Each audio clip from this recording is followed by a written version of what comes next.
Customer service people, what's the dumbest thing a customer has ever gone out of their way to complain about? Story 1. I worked in a store selling DVDs, CDs, games, vinyl, and a bunch of other entertainment-related stuff. This story took place the day after the launch of the Nintendo Wii. Our store had guaranteed that if you had pre-ordered a Wii by a certain date, then you would get one. If you had not pre-ordered one, then it was first come, first serve for the remaining stock. No one was able to place an order or reserve one after the release day, as we could not guarantee when we would get stock back in. The day after the release, we had just opened, and I was standing by the entrance of the door to greet customers when this big, angry-looking guy comes charging through the door straight up to me. Customer: do you have any Nintendo Wiis in stock? Me: hi, I'm sorry, we sold out of the stock we had yesterday. After hearing this, the customer stomped his foot and slammed his shopping bags against his side. I knew at that point drama was about to unfold. Customer: right, well, I want to pre-order one. Me: I'm sorry, we can no longer take pre-orders as it's now after release day, and we are unable to take orders as we cannot guarantee when we will receive stock back in since the product is in such high demand. Customer: that's a lie. Me: what? Customer: you are lying to me. I was in here 2 weeks ago and was told if I pre-ordered, I was guaranteed one on the day of release. At this point, I'm thinking maybe I've misunderstood and he has in fact pre-ordered, so I make an attempt at clarifying. Me: oh, are you here to collect a pre-order? Do you have your order slip and receipt? Customer: no, I don't have a slip. You should have one for me because I inquired about wanting one weeks ago. Either give me one now or order one for me. My son wants one. Me: that's not how it works, unfortunately. We only pre-order with a deposit. If you have not paid a deposit, then we do not have a pre-order for you. I cannot order you one either, as our system will not let us. Customer: this is ridiculous. Get me a manager right now, as you are obviously incapable of sorting this mess out. I'm not leaving here without the Wii. As angry as this guy already was, he was about to get even angrier as I now had to inform him that I was in fact the manager on duty and the only one around. The guy flipped out, pointing his finger in my face, calling me a liar, telling me there is no way some little girl was a manager. Just as I was starting to worry this guy was about to physically assault me, something wonderful happened. I felt something brush over the top of my shoulder from behind, and suddenly the customer's face dropped and he was being dragged towards the door. Unbeknownst to me, our security guard had just come on shift and was just entering the shop floor when he heard the customer screaming at me. He walked straight up from behind me, grabbed the guy by his neck and dragged him outside backwards, telling him, "You're done." Once outside, the guy stood between me and the security guard, almost foaming at the mouth with rage for a good minute before turning and storming out of sight. Story 2. I work in liquor. We have to do a lot of refusals, so being yelled at and dealing with aggressive customers is something I encounter almost daily. This was a new one for me, though. A mother comes in with her 2 young girls. Anyone who works in this industry knows that these situations are generally the worst to deal with. Parents can never get past, "but I'm buying it," and do not comprehend secondary supply laws. Thus, when we see a teenager and a parent stroll in, we keep an eye on it. If we see the kid pick out the alcohol, we can't sell it to the parent.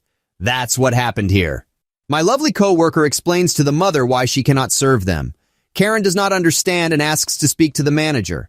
I stroll over and get the lowdown from my employee. They've done everything right, but clearly Karen expects me to walk up and correct their incompetence. Alas, no, I back up my employee and explain the legal reason why we won't serve her tonight or the rest of the day. She looks ready for a fight. She shouts, "This is ridiculous!" and starts saying a million what-ifs. She says, "So, what if I left them in the car and came in myself? Then you wouldn't have known, right?" Yep, correct. There are indeed ways you could have gotten away with it if you were smart. Unfortunately for you, this is not the case. She explains it's for an 18th birthday party the girls are attending, and it's a present for the birthday girl. Again, I do not care. She rants and raves some more before throwing her hands up and saying, "I can't believe this," and storms out. On her way out, she looks at our wall where we have liquor licensing laws displayed. She says, $19,000, the amount we'd be fined if we were caught selling to minors, and walks out. It was weird, but we laugh it off, saying we hope she's learned something. I tell my employees if she comes back in today, don't serve her and call me over. 4 hours later, I get called back to the front. She's standing there with a big smile on her face. She says she wanted to come back and apologize for her daughter's behavior. They're just young girls, so they get frustrated easily, but she explained the law to them, and it was a good, teachable moment. At length, she explains how she sat them down and said, "They're in a tough position. They'll get fined if they serve us." In case it wasn't clear, not once during the whole interaction had either of her daughters even spoken. They just stood there looking humiliated while their crazy mother went off. I kept saying, "We appreciate it, that means a lot," to get her out of the store, but she held us up for 5 minutes, patting herself on the back, painting this picture of her Hellraiser children, and herself as this beautiful example of understanding and good parenting. Everyone she was speaking to was a witness to what had happened. We all knew that's not how it went down. Truly bizarre. Story 3. A little while back, I was at work, and it was a particularly busy day, so I was rushing a bit. I walked past a very flustered-looking man standing next to another man in a wheelchair. Both of them were outside the toilets. Just for context, the main toilets have multiple cubicles, but there is also a disabled toilet which is separate. I walked past them in a hurry, and as I got probably a few feet past them, the flustered-looking man says, "Excuse me?" He sounded really irritated, so I flinched and wished I was anywhere else. But I still turned around with a big smile on my face and said, "Yes, can I help you, sir?" He responds, still sounding just as belligerent, "The door for the disabled toilet won't open." Now I'm already internally rolling my eyes because he's talking to me like I'm the one who has personally locked or broken the door, and also like he is definitely expecting me to be able to instantly fix it. I don't say anything, but I go to have a look at the door. He's still talking behind me, saying, "I've been trying and it won't open." I look at the door, and now it becomes really difficult not to react. The little indicator on the door is red, indicating that the toilet is occupied. I turn back to him and say, "Sir, the toilet is occupied. See the little red thing?" He stares at it in silence for a moment, and then actually says this sentence to me. "Well, what am I supposed to do with that? How long are they going to be?" I was honestly just lost for words at this point. After a few seconds of silence, I just said, "I'm not really sure what to suggest, sir." He then has the audacity to roll his eyes at me and then be like, "Ugh, fine." Honestly, one of the weirdest discussions I've ever had in 5 minutes of my life I'm never getting back. Story 4. So this happened earlier today. I was on till serving duty, as were a couple of others. It was busy, so there were a few of us on the tills. As the number of people started to dwindle, the till in front of me closed down and was serving the last few customers who already had shopping on her belt. I had been serving for a good few minutes afterwards and started closing down too when I noticed the number of people at the till in front of me hadn't changed. There were 2 people left. A guy who had a few bits and an elderly woman who was in front of him. The elderly woman was trying to use a coupon that, for whatever reason, was simply not working but was adamant about using it. I couldn't hear the details, but let's be honest. The lyrics may change a bit, but the dance is always the same. At this point, I had nearly served everyone who was left on my belt, and I honestly felt bad for the guy who at this point must have been standing there waiting for 10 minutes or more. I managed to catch his eye, smiled and gestured for him to come over to my till. He smiled back, picked up his couple of items and put them on my belt. I only had 1 customer left before I could serve him. "Those are on offer," demands the woman I was serving, pointing at her bakery items. "Those are buy 2, get 1 free. I know they are." Me, "Sorry, but I'm pretty sure those are not the items on offer." Her, "Yes, they are. I saw the sign. I know those are the ones on offer." Me, "I'll get someone to check for you." A minute passes and I get informed that her baked goods are in fact not on offer. She doesn't say anything. Me, "So that'll be..." Her, "What about those? I know there's an offer for them." She's now pointing at some other food items. "Get someone to check them too. I know they're on offer." I'm only partway through asking someone to now check for another offer, when the guy who I had beckoned across mutters something under his breath and just promptly walks out of the store, leaving his shopping behind.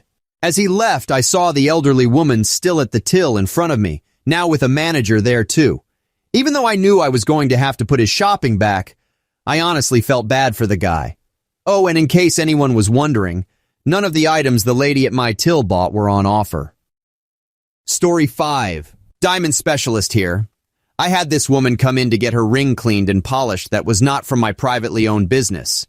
I told her if she wanted it cleaned, I would need to take it in the back to the high-pressure steam cleaner to get all the junk out of it. Lotions, conditioners, makeup, daily wear and tear, blah, blah, blah. Anne said she was perfectly fine with that, as I told her it could take up a few minutes. I come back out with a brand new looking engagement ring because it was actually clean. Automatically, she asked for a jeweler's loupe to inspect her diamond. I graciously hand her one and said, "No problem." This starts the thorough inspection of her diamond. She huffs and puffs multiple times, flips her hair, and turns the loupe around. There is no difference between sides on a jeweler's loupe. I ask her if she would like me to show her how to use the loupe. She snaps at me and says clearly she knows how to use one. She absolutely did not.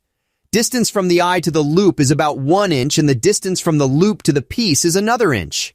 "You switched my diamond," she proclaimed. I continued to say, "Excuse me?" She claimed I switched out her diamond, to which I'm baffled at this point. Demanding to speak to authority, I said, "You're speaking to one." She kept saying it looks wrong, and this wasn't the diamond she purchased, so on and so forth. I tried reasoning with her until I had to get very blunt. "I'm assuming you don't know how this works. For me to switch out a diamond, and a marquise shape at that, I would have had to know your exact dimensions of the diamond before you came in here. Your diamond isn't from here, but I said I would clean it for free for you. Now you're accusing me of switching out your diamond within 2 to 3 minutes when it would have taken me at least 10 minutes to even try and find a stone that had your same exact dimensions. Because if it didn't, I would have had to change the head of your diamond to hold a different size stone, which requires a jeweler's torch, putting on a new one, and then cleaning your ring to perfection to dip into the rhodium. All of that alone would have taken me a solid 45 minutes. Rhodium is $20,000 per ounce right now, and if you think I'm going to contaminate a batch of rhodium on your ring to maybe get a profit of $1,000 on switching out your stone is absurd. Kindly take your ring back to where you bought it from to have them confirm with you that it is indeed still your diamond, and do not ask for me to service your ring ever again." She huffed and puffed and walked out. I got a call later from her husband apologizing, saying that he heard the story and it was her diamond. Educate yourself before you accuse a professional of theft, idiot. Story 6. I work in a secondhand store, not in the US, and we have a policy that we don't do returns or exchanges. We have notes all over the store saying that, and the receipt clearly states it too. Today, when I was working the register, a man in his late 40s came up to me with a vinyl record and wanted to return it because he already had another copy of it at home. It had cost him a little less than $3 when he bought it from us. I said, "Unfortunately, we don't do returns or exchanges," and he exploded. The look on his face was fascinating. He got completely red, eyes widened, his jaw dropped to the floor, and smoke would shoot out of his ears if it could. At first, he asked what we would do if the record was broken because all of a sudden the record had a scratch at the end, even though just a second ago that wasn't why he wanted to return it. I answered that we are unable to try the vinyls before we sell them and can only go by the quality of the record itself. That apparently just made it even worse, and he yelled, "You are making me so freaking angry! How about this then?" And he broke the record in half right in front of me. When it didn't completely break, he then did it again, over his leg this time. Then he threw it on the floor and stormed out yelling about how much we sucked. Why are grown people acting worse than a 4-year-old over $3 when it's their own mistake? Well, at least I never have to see him again. I got support from other customers while he threw the tantrum, so at least I had people there to roll my eyes with. Reddit, what is your greatest revenge story? Story 1. My toxic manager made my life hell, so I finally got her fired. I was desperate to join a new job after my husband and I were both laid off last year. I knew it would be a step down from what I was doing, but the manager and the team seemed great, and that part has not changed. However, since my manager Gary was so busy, he basically offloaded me to another manager, Jane. I was supposed to be the connection point between my team and Jane, but it quickly became Jane micromanaging me. She would ask me to work through lunch, cancel vacation days, call at 11 p.m. on weekends, and order me around on phone calls. She also made nasty comments about my weight and said I was big for my race. The list of personal slights was so long that it filled 3 pages. I would talk back to her, and she did not like that, and that provoked her more. I only stayed because we needed to pay the bills. Finally, I had a mental breakdown on a Friday afternoon, after she yelled at me for something trivial about scheduling a meeting without including someone from her team who I didn't know about. I was dealing with a family tragedy and couldn't take it anymore. I told Gary about the situation with Jane, and he was sympathetic and not at all surprised considering half her team quit. He immediately offered to move me to a different team under him. I was thrilled. Well, turns out going to the new team didn't help. Jane continued to order me around from afar. When I ignored her emails, she came to my desk one day and started loudly talking about how I am not qualified for this role. Gary overheard and finally told her off, but the verbal abuse did not stop. After 2 months there, I abruptly wrote my resignation letter and stapled the list of Jane's derogatory comments and CC'd everyone. Gary offered a bunch of accommodations to try to keep me, but seeing how she was still provoking from afar, I said the only way for me to stay would be for her to go, and he did not have authority to let her go. Her manager was in a different country, and despite several HR complaints from at least 5 people, nothing was done. So I left, loudly and without shame, telling everyone exactly why I was leaving. Times were very bad for 3 months. There were nights we would eat slices of bread just so we could pay the mortgage and emergency expenses from a health crisis and a funeral. Even after he found a job, we were still catching up on bills and still are. I spent months applying to 5, 10 roles per day, sometimes over 20. Last month, I saw a public memo about a big shot from a former company joining the company I just left.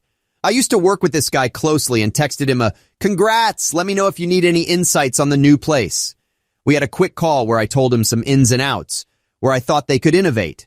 After this call, he asked me to join the team as his chief of staff. I accepted. Imagine Jane's shock when we had our first all-hands call.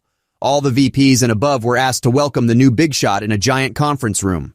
In Big Shot's speech, he breezed over that I'll be his chief of staff, along with a few key names. I now sat 2 levels above Jane, and apparently, within the 3 months I was not there, the other half of her team turned over. Every single person left. Gary was excited for me and said all nice things. However, Jane took the classless route and sent Big Shot an email about how I'm an unqualified idiot, that I used to work for her, how I tried to get her fired, and that she suspects I lied to get ahead. She didn't even try to be fake nice. Big Shot forwarded me her email and asked what this was about. I was so nervous and excited. Little did Jane know I was a director at Big Shot's competitor company and was already a level above her, so 2 levels isn't a big leap, and I worked with him for 5 years. I had an hour-long call with Big Shot and told him she was bad for the company culture and was a nasty person in general. But the evidence he needed was right in front of him. He thanked me for my honesty and told me to ignore Jane from now on. The next day, Jane was called into Big Shot's office and fired on the spot. I walked by her desk as she was packing up her things and smiled. She glared at me and said, "You'll never be happy." I just laughed and said, "I'm already happier than I ever was with you." Story 2. I was 6 years old when I called my family crying, telling them that I knew something was wrong and that my mother didn't love me. My mother punished me for ruining her image by spinning a story to my family that I was a pathological liar who had been brainwashed by my grandmother to ruin her life. She effectively cut me off from my family and the outside world, making sure I had no internet or cell phone access until I moved out. She also prevented me from getting a job and tried to sabotage my efforts to get into college.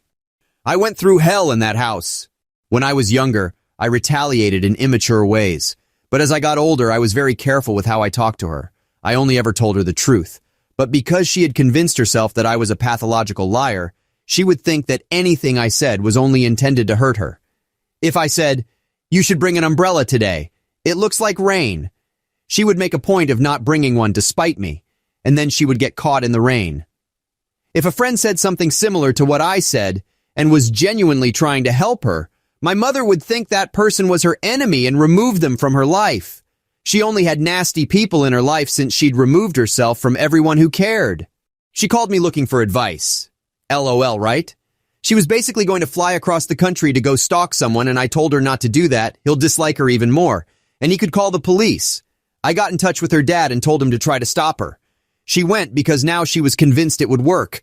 The poor guy was hiding in his workplace while she was outside crying for him to come outside. You can't say I didn't warn her.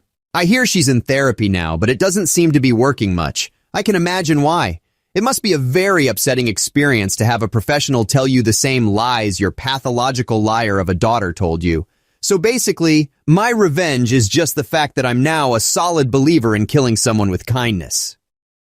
Story 3. My first job out of college was for a local TV station.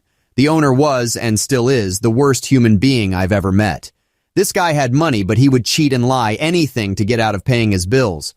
When I started working there, The owner had just signed a contract with DirecTV to become part of their broadcast package. Since they were at the time purely a local TV station, this meant that we had about 2 months to upgrade our system so that we could start broadcasting to DirecTV customers in the entire Bay Area. Every day that we failed to do this past the deadline meant that the owner would suffer a penalty per the contract. Not knowing about how any of this works, the owner hired a friend of mine to come in as a freelance consultant. My friend told him that for about $15,000 he could get a system that would automate the entire process, which of course this guy didn't want to pay. He tasked my friend with finding a cheaper way, around half, and to pay for all the hardware up front and get reimbursed later. Knowing what a piece of work this guy was, I warned my friend not to front the money because he wouldn't get paid back. The guy just smiled and said, "Watch me." So he made it work, we went live on schedule, and the owner was happy. Then my friend went in and presented the guy with the bill. Immediately, the usual excuses started. "Oh, I'm a little short this month. Can I pay you later?" Then my friend pulled out the kicker. Not only did my friend threaten to take all the equipment back and take the station off the air, he revealed that in order to get the uplink working for cheap, someone had to come in every day and code the broadcast manually. It's not a terribly complicated procedure, takes less than 5 minutes, but of course no one else at the station knows how to do it but him. So either the owner can pay him what he's owed, plus a $2,000 per month consulting fee, or the station goes dark and he starts paying the penalty to DirecTV. The owner paid fast. So instead of $15,000, he ended up shelling out more than double that amount as my friend lapped up his $2,000 per month fee for close to a year before he felt bad and finally taught someone there how to do it. Moral of the story, only thinking about short-term gain will always cost you more in the long run. Story 4. So this happened about 1.5 years ago, but I recently heard the news on how far my revenge went. I was a Navy enlisted service member and was stationed in Yokosuka, Japan for a few years before I got transferred back stateside. I worked in the main hospital that cared for service members and their beneficiaries. It's a small hospital, so everyone knows everyone. Shortly after I left, I caught wind of a new physician officer working in the radiology department. My friends would say he's horrible to work with, but that's nothing new. However, someone saw him print a letter and he left it on his desk and took a picture of it and sent it to me. He's requesting to move from enlisted housing to officer housing. Edit. Found out it's not a private letter. He did actually send it to housing, and most of housing is ran by enlisted members. For context, military housing is available for those who are married, have a family, or are qualified based on their rank and depending on the military base itself. Typically, officer housing is much nicer than the enlisted. In Yokosuka, housing is basically the same all around because it's overseas. But most of the housing are apartments, and each apartment complex is called a tower. For example, Fuji Tower. There are 9 towers and 2 are for officers, since enlisted members outnumber officers by a lot. Now, one thing about the military is that crap happens. When getting stationed, it is the active duty member's responsibility to either apply for housing on or off base before arriving, depending on what is allowed. If there is limited space and you don't apply for housing on time, then you get put where there is space. So our new officer got placed in an enlisted tower.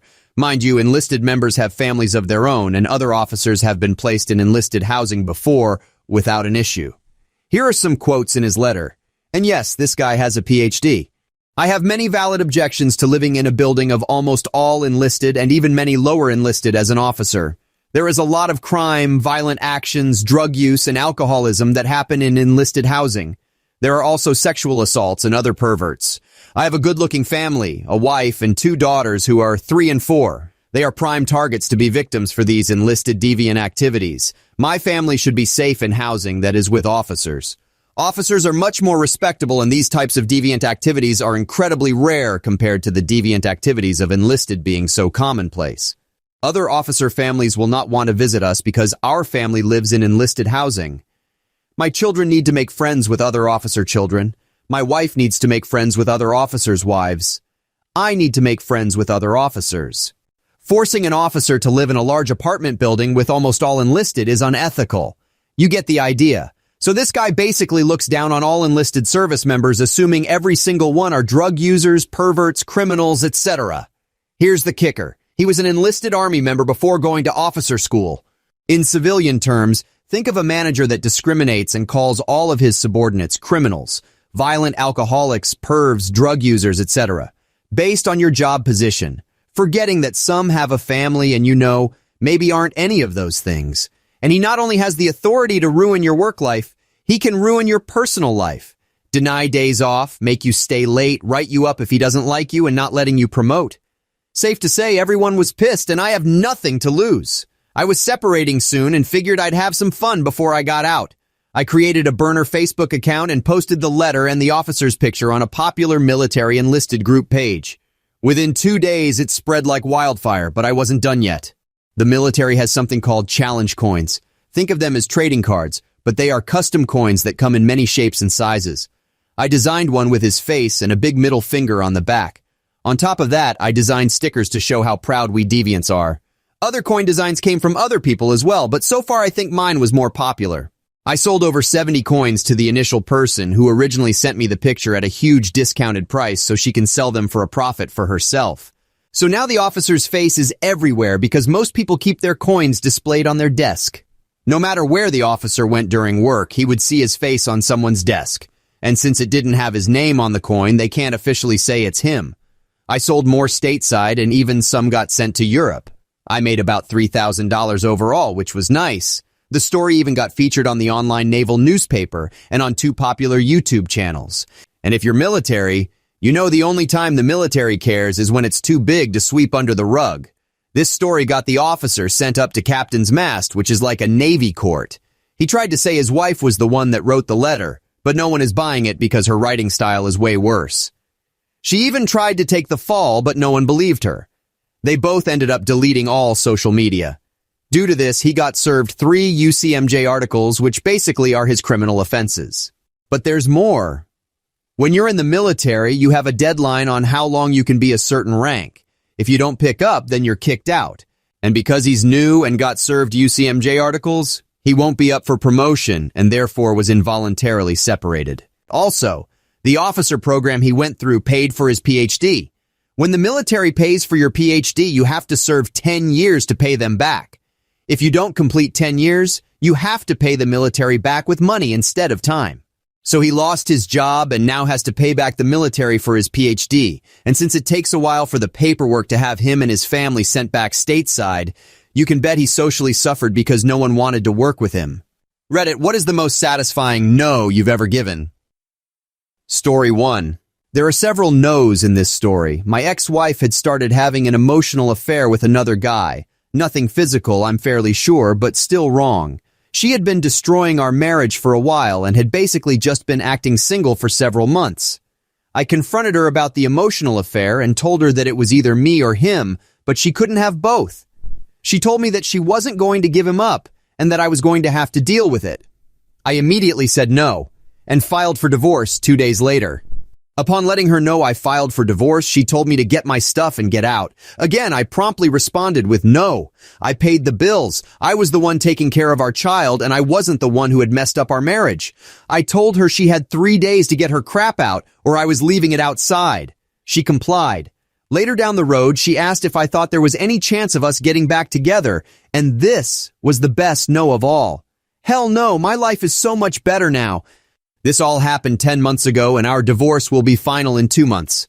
I have a domiciliary status of our child and usually have her 5 to 6 days a week. I have a great job, a brand new house, and a great life.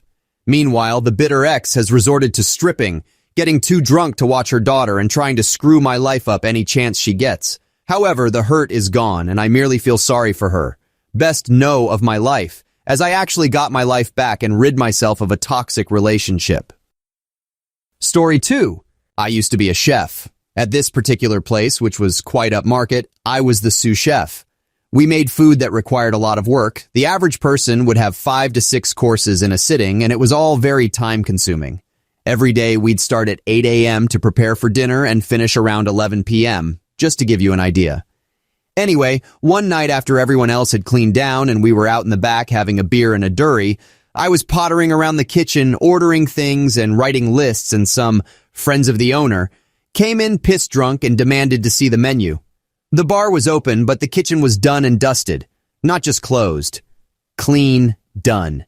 The waitress who was still there asked me if we could do it. knowing full well that we couldn't but asked anyway because she was doing her job. I say no, but I can put something together for them on the house. It was some cheese and bread and even a few desserts. You gotta look after the drinkers, right? That's hospitality. Plus, I cannot ask my crew to fire up the kitchen again because it'll take an hour at the very least to bring the kitchen back online. We wouldn't be able to use half the kitchen and F off. We've been here for 14 hours and I can't do that to my team. Even offering what I was offering represented another few hours there for me cleaning and finishing my other duties. But I'm being nice here. So I give them the compromise of cheese and dessert. No, the waitress comes back. They don't want dessert. They want dinner. I compromise again and say I'll cook them all a steak with sides and sauce and all that good stuff. And I've got some fish if they want to eat that. And I can do a veggie dish too. I'll hook these guys up. They're going to love it. Personally, if I was hammered and a place was willing to cook me steak at 11:30 p.m., I'd be stoked. But I wasn't raised by wolves. But again, no, they want the full menu. Just, no, we can't just knock that up in 20 minutes. The full menu takes hours of preparation and a full crew in a fired-up kitchen. You can't have it. You can't. If you were here just 2 hours ago, you could have had the full braised flamingo tongue and pickled whatsits or whatever the hell you wanted. Now, you can get fed. Happy to do that. It's my pleasure. The waitress once more tells them that the full menu is off, but the chef will cook you a lovely meal, but still, they say no. Please make them understand what they are actually requesting. So the waitress goes back and once more tries to explain the situation and why certain practical realities are preventing us from offering the complete menu. Then some drunk idiot from the table actually rolls up to the pass and calls me a lazy a-hole to my face. The guy who is offering to cook you a steak dinner on the house in his 15th hour of a shift is a lazy a-hole, huh? Okay, so I turned my back on her, turned the lights off in the kitchen, and went outside and sat down for a beer to complete my ordering and have a giggle with my workmates. I just ignored them, apologized to the waitress because essentially she now had a situation to deal with, but yeah, not happening. Then they tried to take the earlier offer of steak and fish.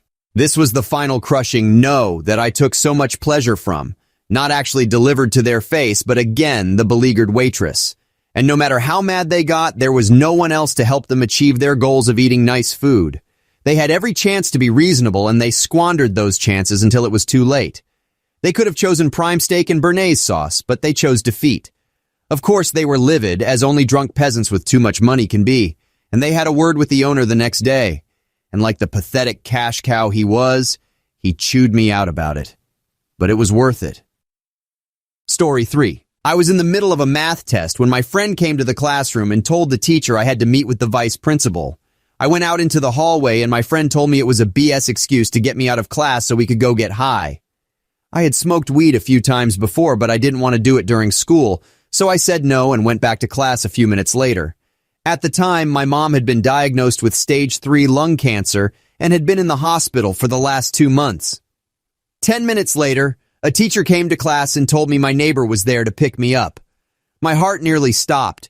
She explained to me that my mom had taken a turn for the worse. We got to the hospital and she could barely speak. Half an hour later, she was gone. That was 5 years ago now, and it still plays on my mind. If I had said yes to my friend's request, I would have missed my last chance to say goodbye to my mom. I'm so glad I didn't. Story 4. So growing up, my stepmom gave me a ton of crap. Basically, everything was my fault. I couldn't do anything right. And if my step-siblings messed up, it was my fault. My dad raised me to be respectful, so I always took these tongue lashings and tried to move on with my day until the next one came in a few hours. Well, one day, about 3 weeks before I moved out, I was 21 at the time, and I just sort of snapped. She was yelling at me for the bookcase being disorganized, it wasn't alphabetical, and said I need to apologize and fix it right now, and I just said no. This escalated into a 40-minute-long screaming match where she called me an ungrateful son of a lunatic. Mom is literally certifiably insane, and I just laid out the past 11 years of injustices on her. While I don't regret it one bit, it breaks my heart a bit looking back because of my dad. My dad is a strong, natural patriarch and taught me everything I know about being a good man. My stepmom is a great wife and a good mother, just a crappy stepmom. I will always remember the helpless look on my dad's face as his only son and the love of his life screamed at each other with utter hate, faces inches apart and seconds from coming to blows. Story 5. My company really wanted to give me a promotion, but I love my current job and the team that I work with. The thing is, They take advantage of a member of my team by paying her a ridiculously unfair wage for the duties she performs. So I interviewed and told them that if they took care of her, I'd take the job. I even offered to do it at the wage I earn now, which is well below the going rate for the new role. The interview went great and they offered me the job. But when I asked them what they were going to do to fix my friend's salary, in typical corporate fashion, they said there was nothing they could do. So I shocked them right out of their suits with a flat-out no. They practically choked on their panini breakfast. It was awesome. Story 6. I had a customer come in the other day, obviously strung out on something, who wanted to return a battery that had a strict 90-day return policy. I told him that I couldn't take it back without a receipt that stated he bought it within 90 days. "I bought it a year ago, just take it back," he yelled. I calmly explained that our policy was very clear and that I couldn't make an exception. He then spent the next 5 minutes calling me every name in the book. I just stood there smiling as a line built up behind him. When he finally paused to take a breath, I said, "The door is right there whenever you're finished." He stormed out only to come back in 30 minutes later to blast me out again. "Sir, as I've told you before, the door is located right there. You're free to use it whenever you're finished yelling at me over something I have no control over." I even offered to let him exchange it for a different battery, but he just wanted his money back. I assumed to buy more drugs or get his next fix. I'm not sure what he expected me to do. I'm just a cashier. I don't make the rules, but I'm not going to let someone yell at me and call me names just because they're unhappy. I'm glad he finally left, but I'm sure he'll be back. Story 7. I lost thousands of dollars, around $7K, intending to marry a woman child 10 years ago, and I lost it all because we called off the wedding so close to the event. Had we gone through with the wedding, a financial mess would have eventually resulted from divorce, so I just forced myself to look on the bright side. A couple of months later, she received two $1,000 checks, $2K in total, from a travel insurance company covering the loss on the honeymoon we were supposed to take. The policy was in both our names. This was also about a week or two after I found out, before I could finish sweeping the floors in the apartment she moved out of, that she was currently sleeping with a friend of mine. They eventually got married and had kids. There was a level of shadiness that made the time overlap never sit right with me. He lost a lot of friends as a result of that. She reached out to a mutual friend of ours and asked them if she could leave a check in my name with them. The check was received from the travel insurance company to cover the loss of the honeymoon. She wanted me to sign it over to her. Her thinking was that she would pay for the honeymoon and I would pay for everything else, since I made more money than her and everything else cost more. She did not understand that, in a relationship, expenses, savings, and debt are all fungible. I made more than her, but that did not mean that I picked out the flowers, the band, the limos without her input. I told our mutual friends that she should not have involved them and that it was rude of her. If she wished for me to sign the check over to her, she could go ahead and call me and ask me herself. So she called. "Hey, it's Jane. I have a check here in your name." Me. "Did you receive the email of itemized expenses I incurred as a result of calling off this wedding and you being almost $25,000 in credit card debt with nearly 30% APRs across 3 cards? Did I mention that part? Jane. "No, I'm not reading your emails. I don't care what you lost. I want my money." Me. "I know you think it's your money even though we'd agreed to pool our money for all of the costs. I know you don't care what I lost. This is why I couldn't spend the rest of my life with you. So, in regard to signing over the $1,000 check to you, I think you should hand me the check to help cover the expenses I incurred because you needed to have a $5,000 wedding band, $2,000 in flowers." And then she hung up on me. So the most satisfying no I ever gave, I never got the chance to say. It was glorious. It doesn't end there. 4 years later, my father calls me and tells me there is a state website for unclaimed funds. He said my name was on there and to check it out. I look into it, and lo and behold, it's the $1,000 in my name from the travel insurance. I just figured she'd forged my signature and cashed the check. Wouldn't have put it past her. Well, I hunted that money down. Took me a few months to get the proof and get through to the right people, but I got my check. And what did I do with it? I took my current wife out to dinner at Del Frisco Double Eagle Steakhouse, ordered a bottle of Stag's Leap Artemis, bought her flowers, went to a Broadway show, and celebrated her for being just an awesome, beautiful person. Best $1,000 I ever spent on the only woman I ever truly loved. Story 8. I worked in a 10-person automotive design company for 4 years as a 3D modeler. I was the only 3D modeler at the time. The clients loved me and gave me job offers. and I had taken over all the IT work in the studio. For some reason, my boss stopped sending me out to clients, which was strange because they had promised to keep requesting me. Instead of my 3D modeling job, he had me run the CNC milling machine, which is pretty dull and boring work. I requested a raise as my performance had been good and I had taken on much more responsibility than my job would normally have entailed. He claimed I was currently an overpaid milling operator and should not complain about my pay. Obviously, I was pretty pissed, but I stayed at the company planning to send out some resumes and then quit when I got a better offer. About a week later, I made a mistake during a milling job, not on purpose, and got an angry phone call from my boss at 10 p.m. I went into work the next day to fix the mistake and had it fixed after about 30 minutes. My boss came in 30 minutes later and started an argument about how dare I make a mistake like that.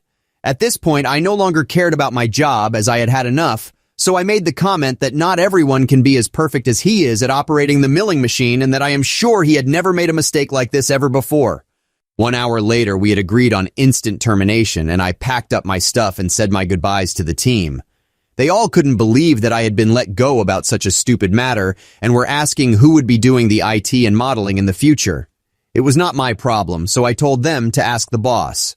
Of course, instant unplanned termination meant there was no documentation for any of my IT work, and no one had a chance to ask me how to do anything related to my job.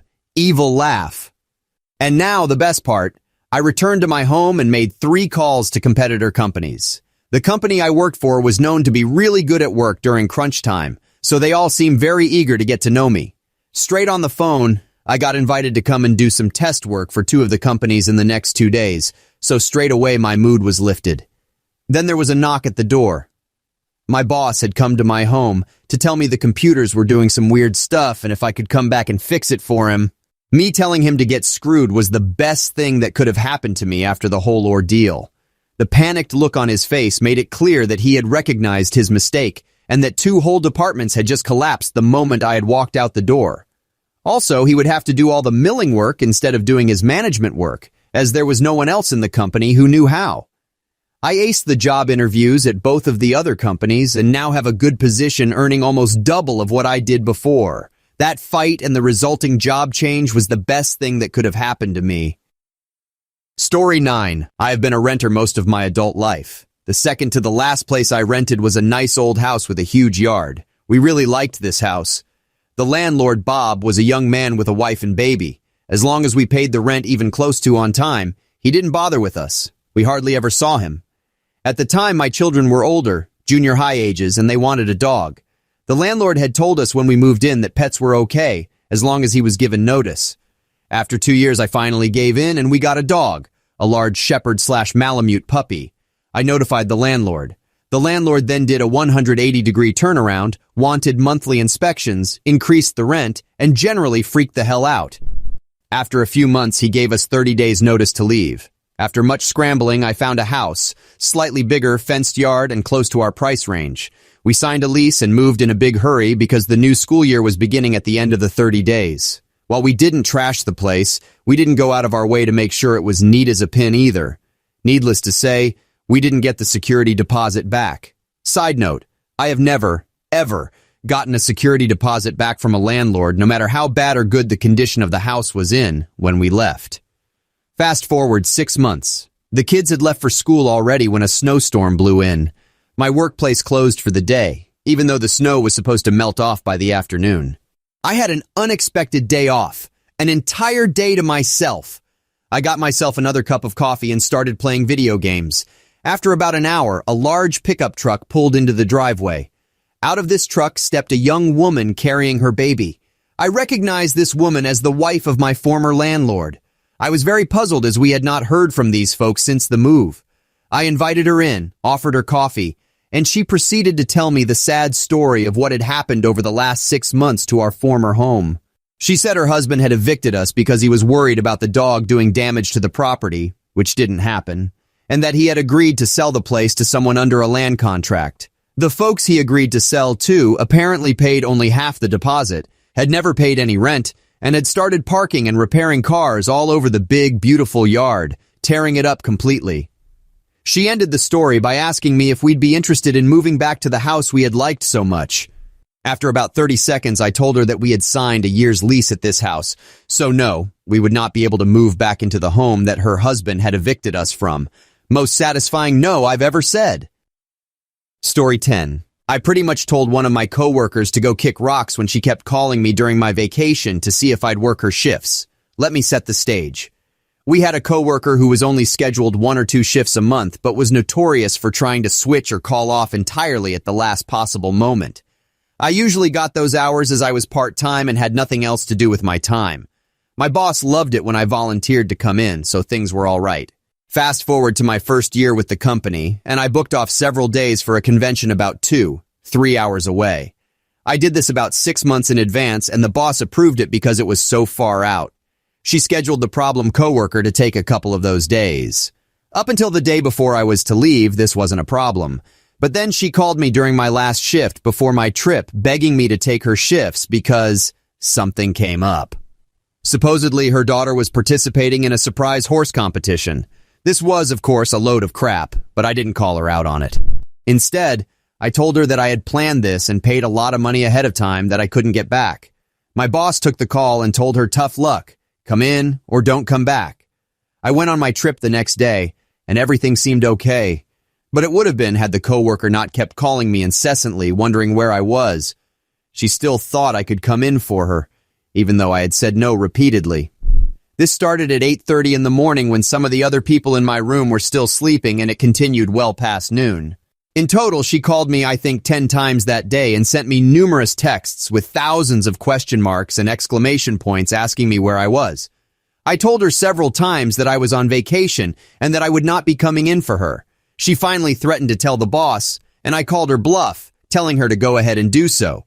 I reminded her that the boss had discussed this with her already and had okayed me to leave. I didn't hear from her for the rest of the day, but then she called me on day 2, and that's when I lost it. Once again, it was early in the morning. We were out at a rave the night before and completely exhausted. Even my mother, who is usually overbearing as hell, knew not to call me until later during the day when I wasn't a con zombie. But this coworker didn't care.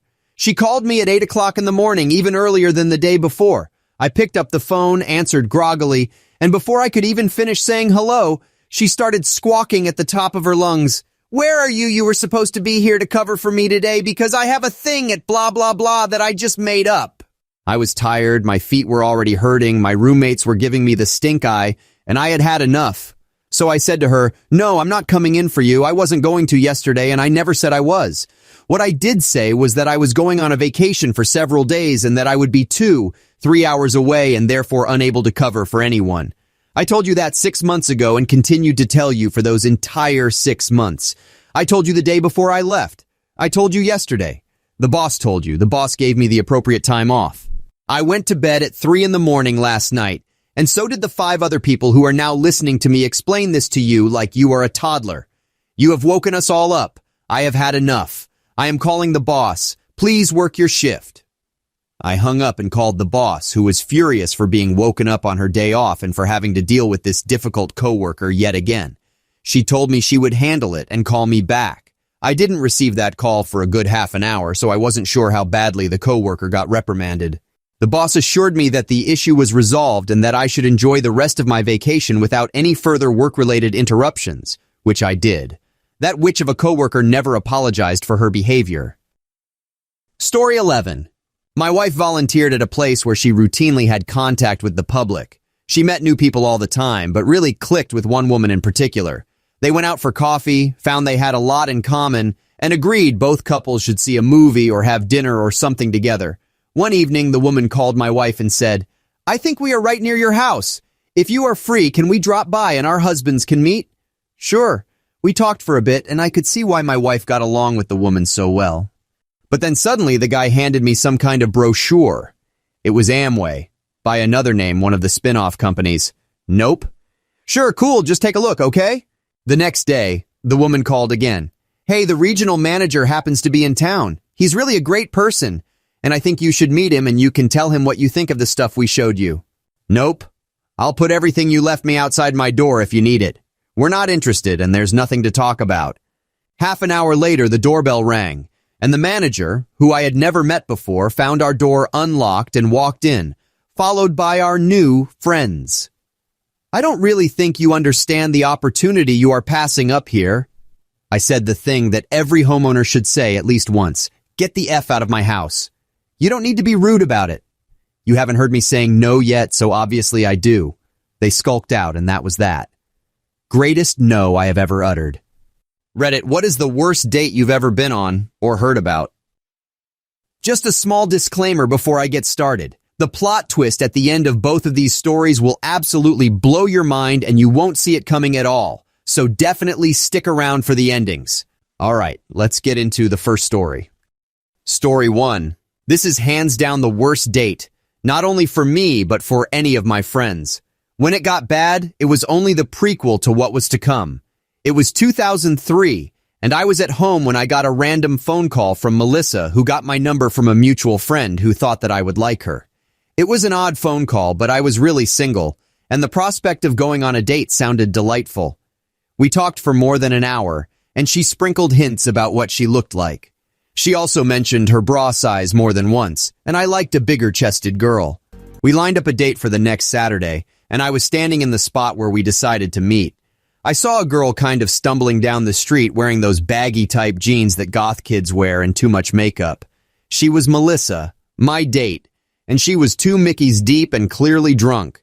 The second she saw me, her haze of drunk rose a notch to excitement, and she draped herself across me in a sloppy hug with a butt grab added at the end. I was confused, scared, nervous, and a bit frustrated all at once.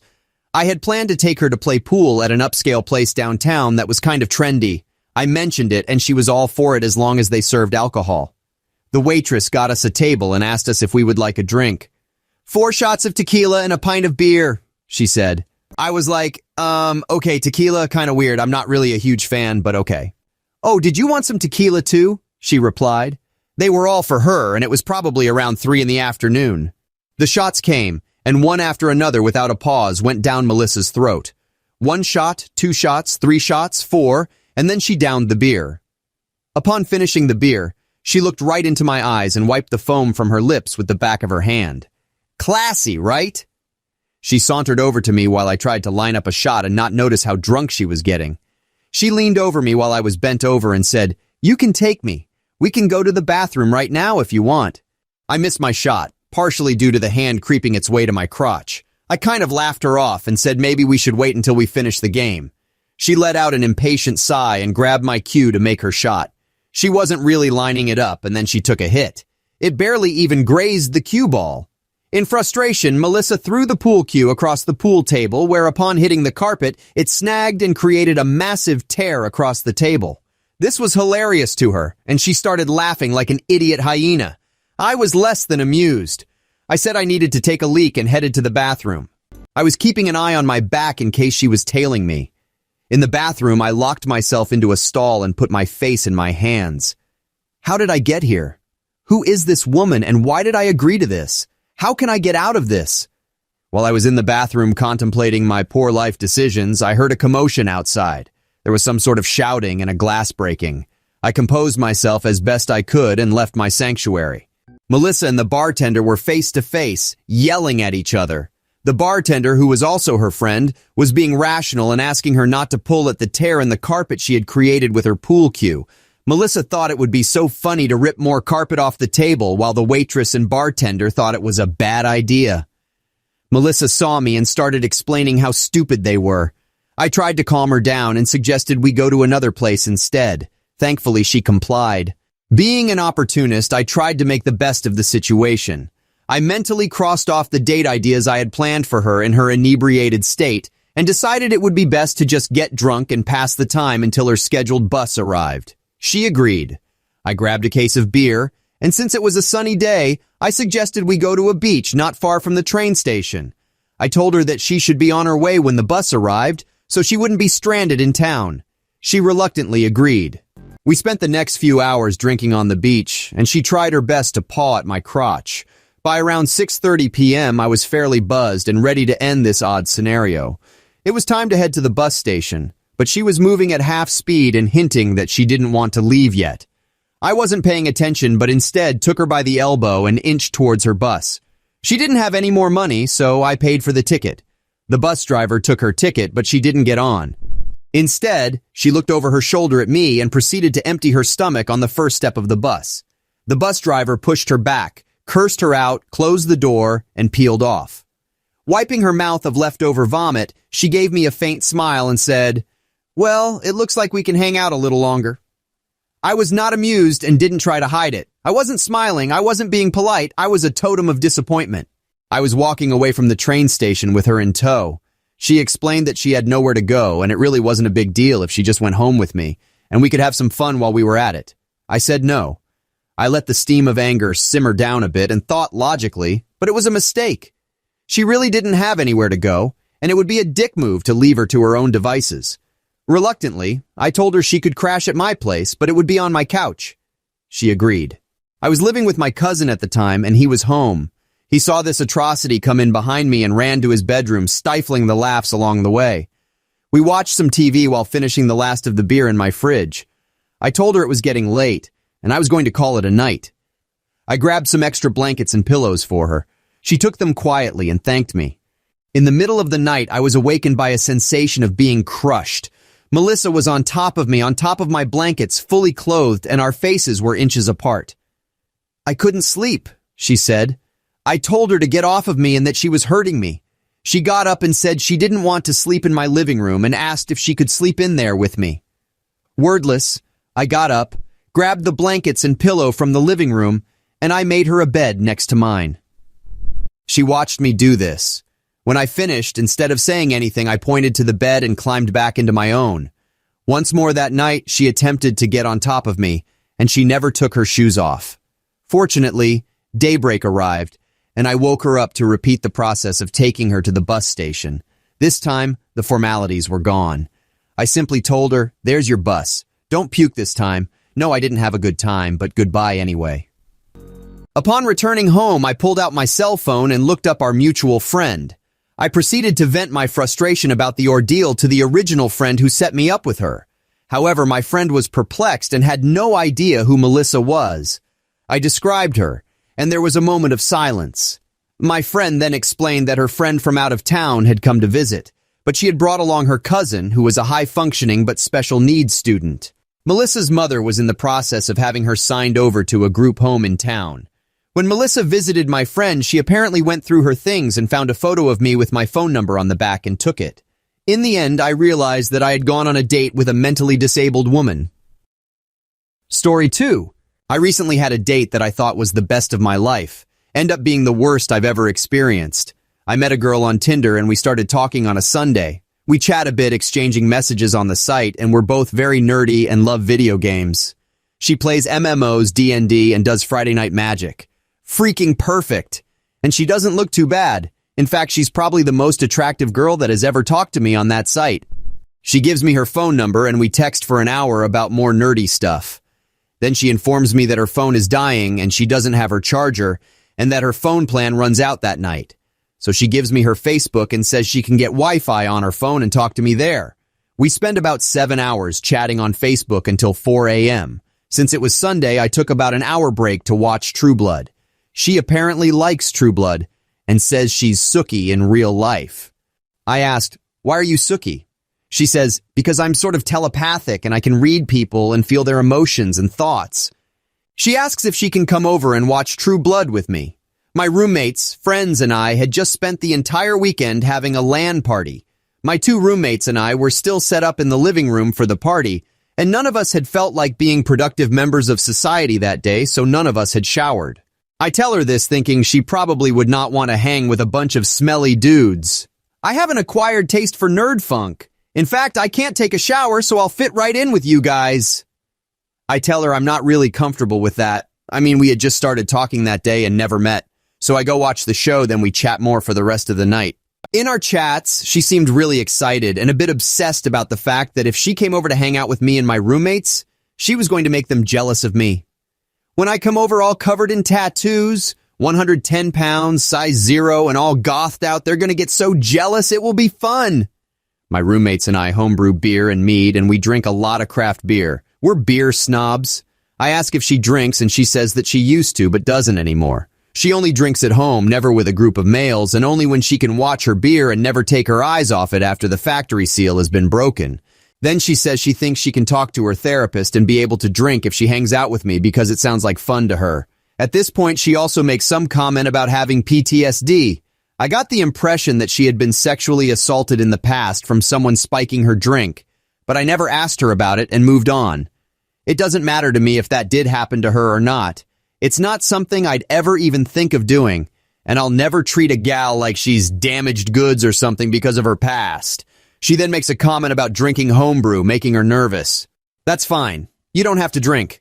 My friends and I have abstained from alcohol in the past when having someone over who has serious problems with it. Then, out of nowhere, she accuses me of being an angry, alcoholic drunk who might hit her. Since her ex-husband started out 2 beers a night and then beat her, and her alcoholic mother abused her.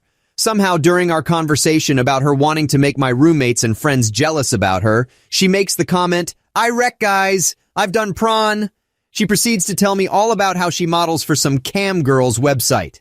She did 3 extreme scenes for Naughty America that were never released because I had a good lawyer and they broke contracts, so I had them all taken down so no one has ever seen them.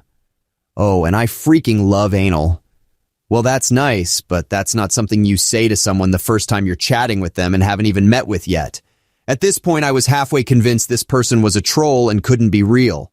The next day, she chats with me on Facebook more throughout the day while I'm at the office for work. She starts talking to me about drugs. She kind of hinted that she had tried a lot of things, then tells me that I never do any of the hard stuff, just weed and shrooms for me.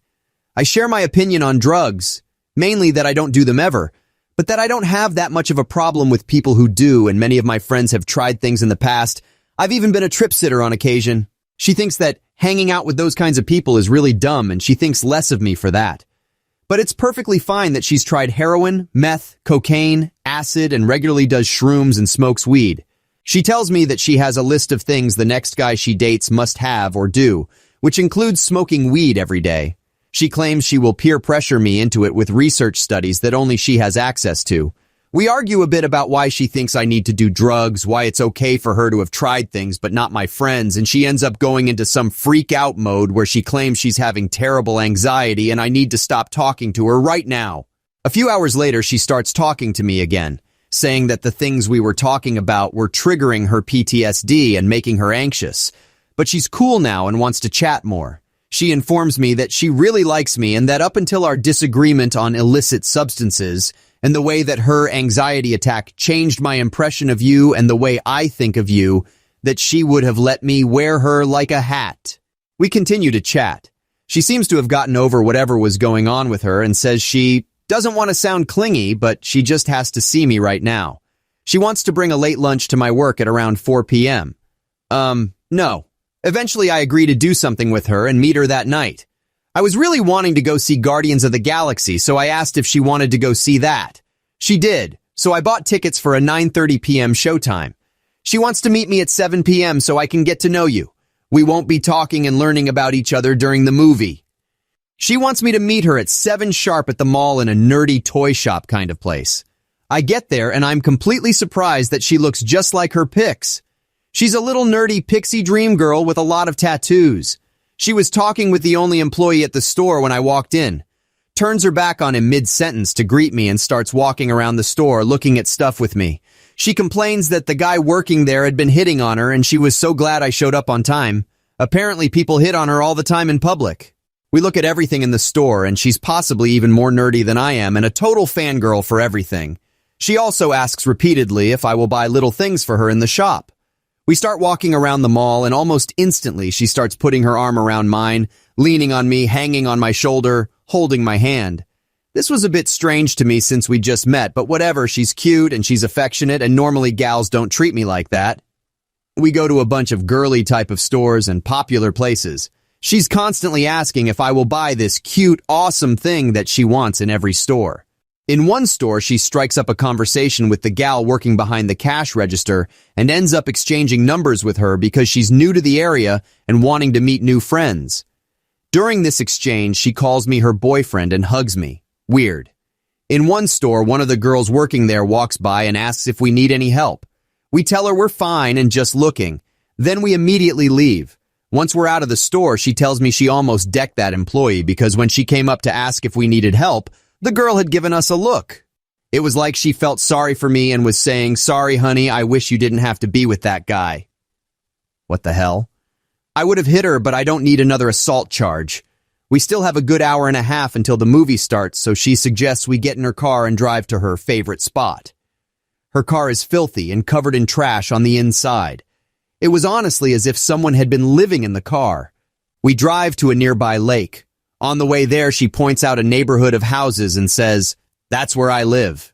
Before we had met up that night, I had asked what part of town she lived in to figure out which theater we should go to, and ask if she wanted me to pick her up or meet her there, etc.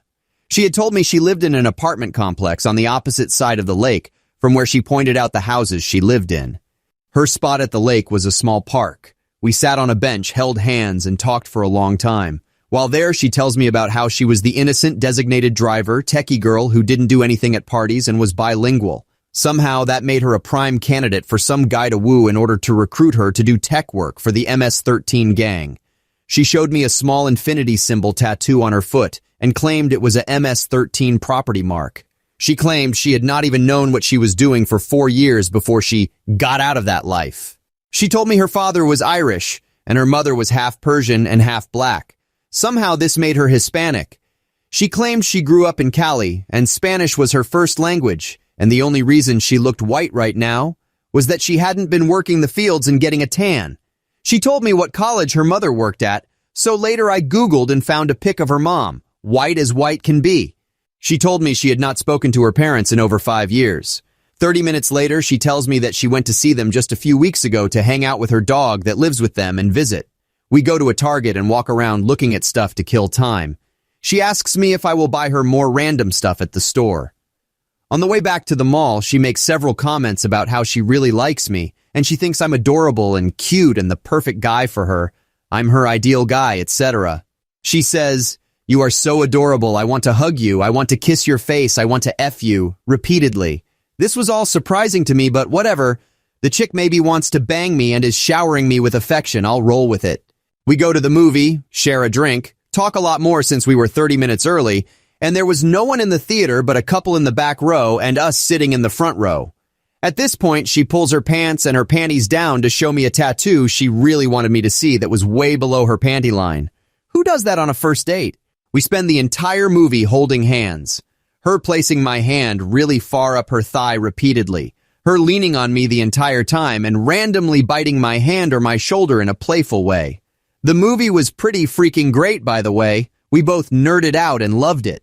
I made the smart move of parking my car next to the theater and her car was parked on the opposite side of the mall. After the movie, I offered to drive her back to her car. "Sorry, no, I never get in anyone else's car, but I'd love it if you'd walk me back to my car and then I can drive you to yours." We walk through the mall at about midnight, completely deserted, holding hands the entire time and talking about random things. At one point, she mentions that while she was still with the gang, she was forced to shoot a man. A few hours before, she had told me she had never held a gun before. While we're walking to her car, she starts telling me stories about how she used to be really big into shoplifting at this mall and all over the city with an old ex of hers, and that they would steal everything. She drives me back to my car. She tells me she had an incredible time, but she needs to go to the other side of the city now to do her laundry at a friend's place. Her apartment doesn't have a dryer or washer. It's about 12:15 at night. I give her a hug goodnight.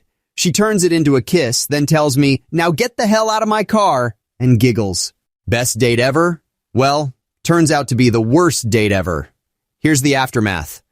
Later that night, about 1:30 a.m., she messages me online to say that she needs my help because someone DDoSed her PC. She claims her ex-husband is a member of some 4chan hacker group or something, and he's done this, but she needs my help to prove it so she can call the cops on him. Oh, and her bank account has been drained. But she thinks the bank account has nothing to do with her ex. She thinks that's her dad. She has a joint bank account with her father, and she thinks that he drained it of money in retaliation because she won't release her mental health records to him. I tell her I can't help her, and a few minutes later she says she has it taken care of and will be pressing charges on her ex. The next day she chats with me online more. I had gone into the night before not thinking it was a date, but then she turned it into one and confirmed it was indeed a date. She said she had an incredible time and she loved my personality and couldn't wait to do more stuff with me. More dates, come over for my group's RPG day, come over for my group's board game night, come over to watch series like Game of Thrones and True Blood, hang out, etc. She also makes a lot of comments about how she cares about hearts, not parts, and thinks I'm so attractive and hot. We talk on and off throughout the day until she goes to see her therapist in the afternoon, and then she had plans with other friends that night. The next morning, I log on to Tinder and notice her account has been deleted. She messages me after a while to give me her new phone number. She then tells me, "We just had Taco Bell. I have to tell you I met someone last night. I'm seeing them now and we can't go on any more dates." She apparently met a guy that night who she had not seen nor spoken to since high school 5 years ago. It sounded as if she had a crush on him in high school when she weighed 240 pounds, and he wouldn't give her the time of day. But now that she weighs 100 pounds, he's interested. In a single night, they go from, "Oh, hey, old high school friend I haven't even spoken to in 5 years," to "we're official." She spent the night at his place, probably banged him, after telling me repeatedly that she had a rule of, "If I sleep with you within the first 3 dates, I'll be bored of you within 3 weeks. I don't even know anymore. We barely talk the rest of the day. The next day, I find out that she is moving in with the guy, after a single day of knowing him and going out with him. And this is after she had told me that she had her apartment paid for like 6 months in advance. She also said contradictory things about having roommates at her apartment. First, she had a girl roommate. Then it was a guy roommate who she had permanently friend-zoned. Then it was 3 different roommates. Then it was, "I hardly ever stay at my apartment because MS-13 will come to kill me and my family someday, so I never stay in the same place every night."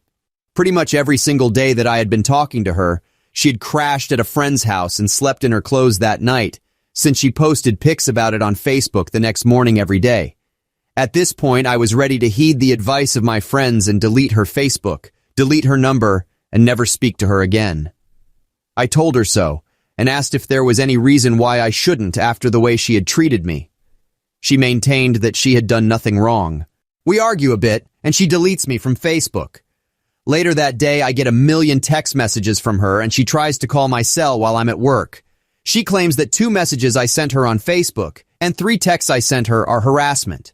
That's not true. I basically was just sending her messages asking why she treated me so poorly and that I was really confused at the sudden change of heart. She claims she is going to her lawyer in less than an hour to file complaints for harassment on me and 3 other guys she had been talking to and seeing who flipped out when I got with someone other than them. She then says she's going to also file charges against me for slander because she did nothing wrong to me at all, and I obviously must have told lies about her to my friends in order for them to suggest I delete her crazy ass on Facebook and her number.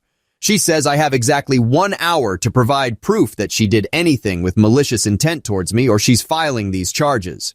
The consensus of my friends and I is that this girl was most likely homeless, a compulsive liar, was desperately looking to get laid and find a guy to take her in and take care of her, and was on a lot of drugs. They also said I have no game, otherwise I would have slept with her on the date night. But the silver lining is that I avoided sticking my dong in crazy. People of Reddit, what stupid rule at your work or school backfired beautifully? Story 1. Not so much a rule, but something that backfired on my evil witch of a supervisor. I'm not being misogynistic. I'm actually toning it down since my wife openly calls her the C word.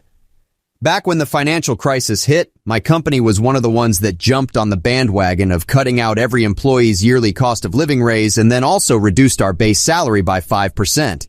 This didn't affect anyone in management. To add a further insult to this, the move came on the heels of a company-wide announcement that we had increased our profits by more than $25 million and how proud they were of us for our efforts. The bastards. One of my former supervisors gave me a heads up that this was happening.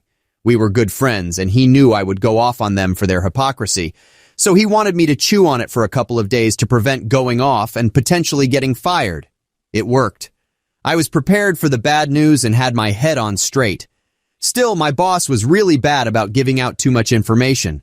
For you salesmen out there, she had a habit of talking past the close. When the call came, it was her and the head of our HR department, so had I not received a warning, that would have been highly suspicious because that never happened. After telling me the bad news, she expected me to argue with her, not realizing I had no such intention.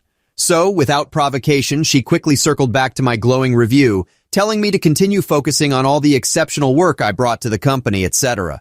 Which completely begged the question, if I'm such an exceptional employee who was an integral part of our profit increases this last year, and why is my salary being reduced? She paused briefly. I thought she was about to hand it over to the HR lady, which most supervisors would have, but she was such a control freak that she continued. Look, I wish I could give you a raise. You've definitely earned it. In fact, if it wasn't for your health insurance package, I'd give you a $5,000 raise right now, but that alone cost the company twice that. I jumped on it and started excitedly fast talking so as to not give her the chance to cut back in. Oh my God, $5,000. Thank you so much. I can't wait to tell my wife. She's going to be so excited. Thank you, thank you, thank you. When I finally gave her a chance to cut back in, she was like, what the hell are you talking about? I never said anything about a raise. So I blissfully countered, just now you said I could get a $5,000 raise if my insurance didn't cost you so much. My insurance isn't with our company. I use my wife's insurance from her company. In the background, I thought I could hear the unmistakable sound of a hand slapping against a forehead and an exasperated groan. Still feigning ignorance, which was more for the HR supervisor's benefit, not my boss, I quickly went back into more, oh, thank you, my wife is going to be so excited. You don't know how much this is going to help us this year? Such good news, I can hardly believe it. After an interminable silence, my boss deadpanned, we're going to need to call you back. And she quickly ended the call. I should mention here that I had previously worked in management with this company and its politics and procedures, so I knew what was happening. They were both marching over to the office of our new manager of operations to tell him how my boss had just stepped in it. I fully expected that I would be receiving a call directly from him to explain that my boss had spoken out of turn, and regardless of what she said, I would not be getting that raise. So color me surprised when I was called back by my boss and the HR lady. Okay, look, she started. We're going to approve your raise, but you can't tell anyone. If I hear someone say they even heard a rumor about you getting a raise, I guarantee you that you will be terminated before that day is through. I simply could not believe what I was hearing. You have to understand this witch had been protected by upper management for years, and she got away with bloody murder. She had used her protection to literally torment her subordinates. She was so bad that we had developed an ad hoc support group of us, and we took turns allowing whomever she was currently targeting to vent, cry it out, or whatever else was needed. If ever there was some sort of conflict that needed to be resolved, that had a resolution of A or B, regardless of which one you chose, she would always berate you that you had chosen wrong. And if a few months later you were faced with the same choice, and you did what she had previously told you, she would now switch and say it was the other. And she would do this crap whenever she felt like it. And no one in upper management cared because her numbers were good. She got results. Except she really didn't. We got the results because we didn't want to deal with her. So we went above and beyond in an effort to stay off her radar. If she ever called you, whatever awaited on the other end of that phone was going to be pure hell. One of her favorite dirty tricks was vacation requests, which she always said we could do verbally. No need to fill out any paperwork. So someone would verbally request time off, which she would approve. They would even reconfirm as it got close to when they were leaving, and she would reconfirm. Then she would call the day before you left to assign you a project. When you reminded her you were going on vacation tomorrow, she would say, I never approved any vacation time for you. I literally watched people sacrifice plane tickets which cost them thousands of dollars because she denied them at the last minute and told them if they left, she'd fire them. She was a goddamn monster. I told people if they ever requested time off to instantly send her an email saying, per our conversation, and to CC the operations manager. So it was really weird being told by her that I was going to actually get the money. Within a year of this happening, she was demoted to a job halfway across the country to a position where she had no subordinates. Apparently, the new operations manager had heard some crap about her and how previous management had gone out of its way to protect her when they shouldn't have, so he started with a bad impression of her. I also learned, several months prior to this, that the money for my raise came directly from her. Instead of deducting my salary, they deducted hers to pay for mine. She also forfeited her bonuses that year, which was the first time she had not received a bonus. So those two little facts made it all the more delicious for me. I eventually did tell everyone what had happened, but I waited until I had already planned to leave the company. Story 2. I love telling this story. I used to work in a retail store. As someone in management with keys to the store, I was on the alarm company's call list. It didn't take long for me to realize that I was at the top of the list because I was the only one who ever answered. Well, 2 weeks after I left the company, I got a phone call at 4 a.m. from the alarm company. I knew if I ignored it, they were just going to cycle through the list and call me again, so I answered it. They told me the alarm was going off and they needed someone to go to the store. I told them I didn't work there anymore. They said okay, and I hung up. 5 minutes later, I get another call from them. They repeated that the alarm was going off, and I told them that I still didn't work there anymore. The person goes, "Well, you're the only one answering, and if nobody will go there, the fire department is going to have to break down the door." So I just responded, "Well, if you'd like, I can go down and watch them break it down." I thought about actually going down, but decided to just go back to bed. The fire department did end up breaking the door down, and repairs were at the expense of the store. Story 3. I worked at a language teaching center where the lessons are pre-planned by the curriculum, and on weekdays we often only have 2 to 3 hours of classes sporadically spread out through the afternoon and evening. The management was pretty chill when I started, and people just planned their lessons in bulk, which basically entailed checking your schedule and printing out the required unit and session worksheets, and just showed up 10 minutes before to deliver the lesson. On weekends, we'd have full 10-hour workdays. Apart from that, we'd have the odd training session or faculty meeting, but otherwise you could basically go home or go do whatever you wanted between lessons. All the provided apartments were within 10 minutes of walking distance to the center, so this was pretty ideal. The nice managers left, and the new management were a-holes who started scheduling mandatory office hours where we had to be in the center with absolutely nothing to do. There'd be a 12 o'clock staff meeting, and my next lesson would be at 4 to 6 p.m. and then 3.5 BS office hours in the middle. When we asked them what we should do, they said, think about your teaching methods. Basically, just BS dick-waving. A bunch of the other teachers started watching movies on the projectors in the spare classrooms. I brought in my Switch, and some people would just straight up go nap on the beanbags in the reading nook. The thing was, there was literally no busy work they could generate, and soon it was apparent to everyone, especially prospective new students and parents, how unprofessional and awful it made the center look. The managers embarrassingly just stopped scheduling and enforcing these office hours. Story 4. Not a stupid rule, but I think this should apply. I'm in aviation maintenance and wanted to leave the current company that I worked for 12 years with. During my interview at the new company, I was asked why I was thinking of leaving my current job, being that it was a good and reputable company. I said new management is all about efficiency and not the one thing aviation maintenance is all about, which is safety. The interviewer liked my interview and assured that their company doesn't cut any corners in safety just because of cost. I get the job.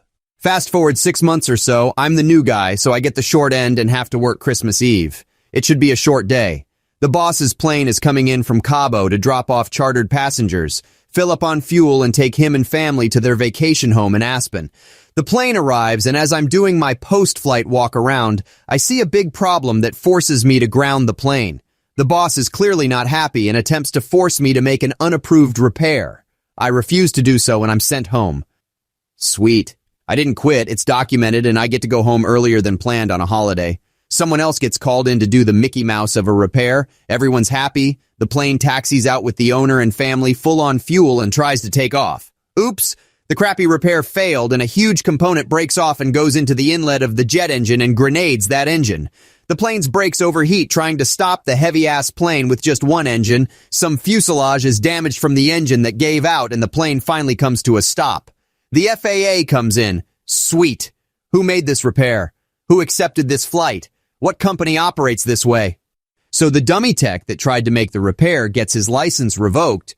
The boss owns the charter company, so he's fined a huge amount and is put on a probation with continuous FAA audits, and best of all, the insurance rejected his claim to the engine because it was negligence. This cost him millions, and they couldn't fire me. I get to tell the story over and over and over with a big smile on my face. Story 5. My control freak boss says, all rescheduling of a lesson with a client should be run through a secretary, who will do the room reservation update and keep me updated. This was an implicit threat because what they really meant was, if you let clients reschedule too easily, you are a worthless wimp that I don't want to work with. This was the old version. The client contacts you directly, you work it out together quickly, and inform the secretary of the new date and time so she can change the room reservation. Boom and done. The new version, the secretary receives a change request from the client but doesn't know your availability. They contact you and get your availability.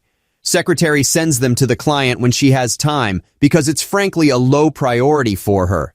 Clients eventually pick a date and send it back to the secretary who sends it on to you. You send confirmation, or the availability has changed in the meantime due to new circumstances, so we go back and forth a few times before a new date and time is chosen. The secretary reserves the room for that time and date. This chews up so much time that the secretary falls behind with her other work, slowing down the process, which increases the chance of a calendar change, obliging another run-through. The new system lasted about 4 days. Then an overloaded secretary went on stress-related medical leave. The workload was shared in equal parts between the other secretaries. So 3 days later, another secretary went on stress-related sick leave. When the boss tried to reapportion the workload again, he got an immediate face full of, "What the hell is wrong with you?" And the next to last secretary stormed out in tears to go on stress-related sick leave. The new system died right there and then. As the French say, when you chase away the easy way, it will come galloping back. Edit. This took place in France, where employers have been legally obliged to actively reduce sources of stress, and doctor's notes are easy to get. Employers cannot question them at all easily, nor force the employee back to work. They can't even telephone them. Story 6. This was in the early 70s, when administrative discipline was fierce, and penalties for breaking school protocols could still be quite severe. The girls at my conservative community's high school were not allowed to wear any kind of slacks, pants, or culottes, only skirts and dresses.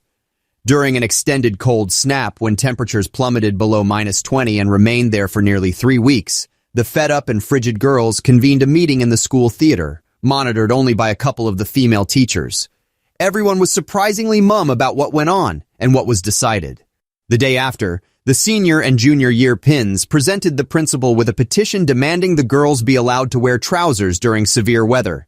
It had been signed by over 85% of the school's exasperated female population, more than 500 of them. He refused point blank and reiterated that any female students wearing trousers to class would get a week's detention. The girls were understandably furious with his rejection of such a common sense and reasonable request for no discernible reason. When the boys learned about the principal's dismissal of their female classmates' legitimate request, a plot was hatched, led chiefly by the guys on the football and basketball teams, who of course comprised most of the alpha segment of the male population. The following Monday, not only did a large percentage of the girls risk punishment by showing up in trousers, in solidarity with their bare-legged classmates, more than half the male student population showed up in skirts and culottes. Their sisters, their moms, their girlfriends, their grandmas. Long or short, plain or expensive, the more awful and humiliating the better. It didn't matter, as long as we headed to the locker room or bathroom and changed into a skirt before the first bell rang. The guys froze their butts off that day, of course, but nonetheless a good time was had by nearly all. In the hallways, we complimented each other fulsomely on our attire, and the teachers were all in hysterics. Of course, the principal walked around red-faced and furious all day, but after yelling at the first 1 or 2 skirted boys he spotted, he realized he was being played for a fool and kept his mouth firmly closed. And the following day, when sartorial normality had again returned, an announcement was made over the trainer that the no trousers rule for girls was to be temporarily lifted, for the duration of the bad weather. But of course, when it slowly began to turn milder, the rule was never formally reintroduced. And that's how the young ladies of my school were finally given the right to wear pants, an accommodation that eventually spread to other high schools in the area. Story 7. I am the one who lives closest to work, so if the building alarm goes off overnight, I'm first on the list to get the call from the alarm company. It used to be that if we had good reason to believe the alarm was not an actual break-in, we could tell them not to summon the police and ignore the alarm. I can access the building cameras from home. The most common alarm was the cleaning crew, who were always messing up the disarming. Then a sister site ignored an alarm that turned out to be an actual break-in, and the facilities director decided that no matter what, if there was an alarm, we should have the alarm company summon the police, then go to the building, get the police all clear, and reset the alarm. This was a pain in the ass, but rare enough, and I lived literally 2 minutes away. Then we contracted for the alarm company to come in and replace all of our panels and sensors. It was a nightmare process that ultimately ended up taking months, and the whole time there were phantom alarms, sometimes multiple times a night. Each time I had to go out in the middle of the night, I'd prepare the required report, send it to the facilities director, and request to go back to the old process. Each time he said no, we couldn't afford to miss a potential real break-in. After about 3 weeks of this nonsense, I was due for some time off. I was going out of town, and the protocol for that was for me to ignore calls from the alarm company so they moved to the next person on the list, which happened to be the facilities director. In the 5 days I was off, I must have ignored at least 4 overnight calls that all would have gone to him next. Then suddenly, nothing. When I got back, I was informed that for the duration of the alarm update, we just weren't going to arm the building at all. So much for can't afford to risk a break-in. Story 8. I worked for a global communications company that internally rolled out Kaizen. It's a supposed Japanese work ethic thing. It started off as all meetings were never to commence on the hour or half hour. They all had to be quirky, like 11:38 a.m. or 15:27. The forced, be happy and if you don't like it leave conversations began. It then progressed into weekly, sometimes daily Kaizen sessions where any negativity was recorded, printed off in big font and hung above our desks on cards cut into cloud shapes. This evolved into literal bin bags full of shredded paper, having to be kept on our desks. They were massive desks, so there was still space to work. By this point, the smile whilst you dial motto that had been introduced was not working, so a giant bloody paper train was stuck on the windows. Seriously, a bloody train segment per window with the Kaizen buzzwords written on them. From the outside, it looked like our office floor was a nursery, and from the inside, it looked like a crappy place to work. Now morale was very low, and people start wondering if redundancies are coming. A company would rather have you quit than pay redundancies. Well, indeed, they were on the horizon, but at the time it was only staff speculation. Figuring they want people to quit and we would prefer redundancy pay, we play along. We put up with being treated like toddlers and were openly asked to fake it whilst you make it. And so we fake smiled when addressing the leaders as they were now known. We faked being dumb and work suffered. We dragged the hell out of those meetings with our commitment to rid ourselves of negativity. We ran out of space for bin bags on desks.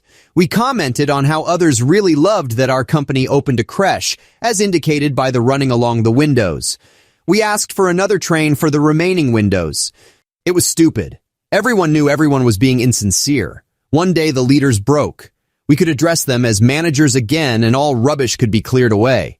In hindsight, the cleaning contractors probably played a large part, as all that crap stopped them from doing their jobs properly, and we all went back to being adults. Redditors who have been kidnapped. What was the experience like, and are there things you would do now that you wouldn't do before? Story 1. When I was 14, I was walking around the mall where my parents worked before it opened, and I was headed to my favorite store so I could be there as soon as they raised the gate. The store was in a relatively quiet part of the mall and right next to a stairwell that is rarely used, but I always went because it was the shortest path between my parents' store and this one. On my way down the stairs, I saw a guy standing in the corner on the bottom level next to an employees-only corridor that led to the rear entrances to stores and eventually outside. I paid him no mind, but as soon as I got to the bottom of the stairs, he was suddenly right next to me. He touched my arm and said, "I don't mean to seem weird, but you're absolutely gorgeous." I said a polite "thank you" and started to walk away. I guess he wasn't finished with the conversation because he then grabbed my arm and stopped me in my tracks and asked my age. I was really uncomfortable but decided to be polite in hopes that he'd go away eventually. I told him I was 14 and he said, "No way, I would have guessed 18. I had a sense of relief when he said that because I naively thought that he would become disinterested now that he knew my real age. Wrong again. He proceeds to tell me that he has a small kiosk that sells purses and asks if I want to follow him to the back corridor to see his back stock. I said, "No thank you, I'm just headed to browse some clothes." As I turned to go, he grabbed my arm again, this time violently, and began dragging me toward the corridor. I screamed, but since this was a sparsely populated corner of the mall, it took people a few seconds to realize where the scream was coming from and what was happening. He put his hand over my mouth to shush me, and I instinctively dropped to the floor and became dead weight. This got his hand off of my mouth long enough for me to scream bloody murder and for a couple of mall employees to run out and see him dragging me. When he saw them, he let go and ran off into the corridor. The police came, statements were taken, security footage combed, etc. They never found him. He was not an employee, did not own a kiosk, but had been seen on security footage for a month or so prior, presumably casing the mall. I was very lucky to get away. To this day, I deal with PTSD and I can't walk anywhere alone, not even to my car in my driveway. That was 15 years ago and it messed me up big time. Story 2. A few years ago, I was in Prague with a couple of my friends. We were backpacking across Eastern Europe and Prague was the second stop. It had been a long train ride in from Amsterdam, so we went out to start celebrating quite early. I, in particular, probably went a little too hard, too fast. By 10 p.m., I was quite drunk and the constant smoking amplified my feels for the day. There were also a few shots of absinthe that were taken. There is always a debate whether they make you hallucinate or not, but there is no debate that they make you plastered drunk. The next few parts of the night are still a blur, but somehow I left my friends and found myself walking around on the street outside the bar we had been in. Something happened. Rather, I probably did something that started an altercation of sorts with a random stranger. We were able to mesh it quite peacefully, but not after some loud noises and causing quite a scene. I decided to walk away to kind of just get away from the area in case any trouble arrived. I was walking down a quiet side alley that I remember from earlier in the day that led to my hotel when an unmarked white van creeped past me. Now mind you, my friends and I had idiotically just watched all 2 of the Hostel movies before we had left for Europe, so that whole kidnapping thing was still fresh in my mind. I started walking faster and faster, almost came to a running pace when I thought I was just overreacting and that the van was long gone. Less than a few seconds later, I hear brakes screeching behind me and turn to see 3 large guys running towards me and the same white van parked right behind them. They grabbed me and threw me inside the van before I even knew what was up. I was completely scared at this point and tried to reason with the 4 guys in the van, but they didn't speak a lick of English, or at least didn't respond to my pleas. We drove a few blocks until we came to a stoplight, and I decided that this was my last chance to make a break for it, or else I was completely screwed. I dove over one of the guys sitting next to me and straight out the van door that I somehow managed to open fairly quickly. I got maybe half a block before the guy caught up to me and tackled me. I looked around and tried to scream to any onlookers to help, but of course there was no one around to be seen. They handcuffed me in the van the rest of the way. We got to some building, very old, and the hallways we walked in looked old and dilapidated. I was still freaking out too much to think sanely or get any real bearing of the place. They tried talking to me for a bit, but I couldn't make out the few English words they said to me, so they took me to a prison cell-esque room and started tying me down on a bed. There was blood on the headrest of this bed, and this was the moment I started realizing that something really bad was going to happen to me from that point on. They left to go do something for a few minutes, and in those few minutes it was life or death time for me. Still to this day, I look back at those few minutes and really admire myself and what I tried to do. You always think that when you are in a life or death situation, you will fight to survive any which way you can, but you don't really know until you are actually in one. I started trying to take off the straps immediately. There were 2 on my wrists and 2 around my ankles. I kicked and wiggled and did everything that was humanly possible to get out of those leather shackles. I was able to get off the 2 feet shackles within a few minutes and started focusing everything I had on my wrists. I have never fought harder to do anything in my entire life. I was fully convinced that in a few minutes, I would be dead if I didn't get this done right at this moment. Somehow I was able to get the shackles off my wrists while skinning them in the process. I had blood pouring out of cuts from both my wrists and ankles, but I was free of them. I went over to the window and punched right through it, but to my utter dismay, there were bars right behind it. There was nothing I could do. I was completely trapped with no chance of escape. My captors heard the commotion and came running into the room. They grabbed me and tied me down to the bed again, and this time put 1 strap over my chest, leaving me effectively unable to wiggle or move. This was it. I was freaking done for. In the next few moments, I made peace with death for the first time in my life. A beautiful wave of peace washed through my entire body, and I laid in my bed feeling completely okay with the world. I thought about my parents and my friends and hoped that they would at least learn of my death and not be left wondering what happened to me. I thought about my dog and hoped that she wouldn't think I just abandoned her. I thought about quite a few things, but all with a peaceful heart. An hour, or what felt like an hour, passed and no one came. I thought for sure they would have began skinning me alive by this point, or whatever sick torture device they would have chosen for me. This was also around the time I started getting sober and that damn absinthe started leaving my mind. A few things I had previously been oblivious to started coming into focus. This place I was in wasn't as dilapidated and abandoned as I had previously thought. I could hear noises of people coming from down the hallway, and it reminded me of a public place, not a dilapidated kill house that I had convinced myself I was in. The street outside my now broken window also seemed quite alive. It was around this time that two of my captors decided to come into my room again, and I started realizing that they weren't going to kill me. They came into my room wearing raggedy-looking lab coats, but on these coats were also name tags. The next few minutes, everything started making a little sense. They gave me a breathalyzer, cleaned up my cuts, and bandaged them. Afterwards, they took me out to a waiting room with quite a few people in it, gave me my clothes back as well as a nice ticket for public intoxication, and a hefty bill for my stay. A couple things I've learned from my first stay in a Prague prison and hospital. I'm never drinking absinthe ever again. I'm never watching messed up movies that scare the crap out of me before a vacation, and that I'm pretty sure that if and when I am in an actual life and death situation, I will have the will to fight for my survival. That was my most screwed up night ever, and the strongest instance of fear I have ever felt. Story 3. I could still remember every detail. When I was 6 years old, my mom got into a road accident, and my grandmother, who was with my mom, got severely injured.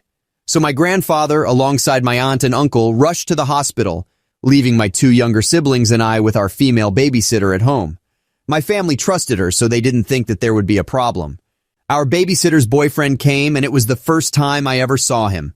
My babysitter started helping him carry some of our expensive home appliances into his van, which made me really confused. My babysitter then told me that we were going to visit the hospital, and I was a bit reluctant. Why the heck would we visit a hospital with our home appliances?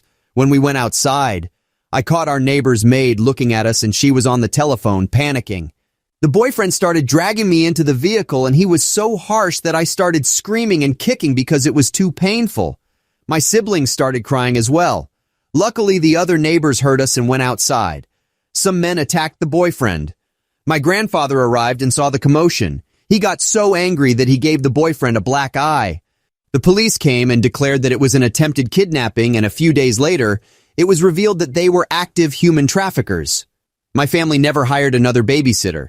It wasn't too traumatic for me, but I started doubting every visitor that comes to our house, even if it's a relative. Story 4. When I was 7, we went camping in our brand new camper, so we were super excited. When we arrived at the campsite in South Dakota, we unpacked everything from the back of our truck into the camper. I unpacked some of my Barbies and decided to go play at the rusty playground with my sister. It was getting dark, and we ran back to the camper with our Barbies, and I dropped one without realizing it. When we got back to the camper, I saw that I dropped my favorite Barbie, so I ran back to try and find it. This guy was standing at the place where I lost the Barbie and acted all nice and gave it back to me, proceeding to say that his daughter had some Barbies that she didn't want. So my 7-year-old self followed him to his car and said he was going to drive back to his tent. I got in and he drove a couple of blocks until I realized what was happening.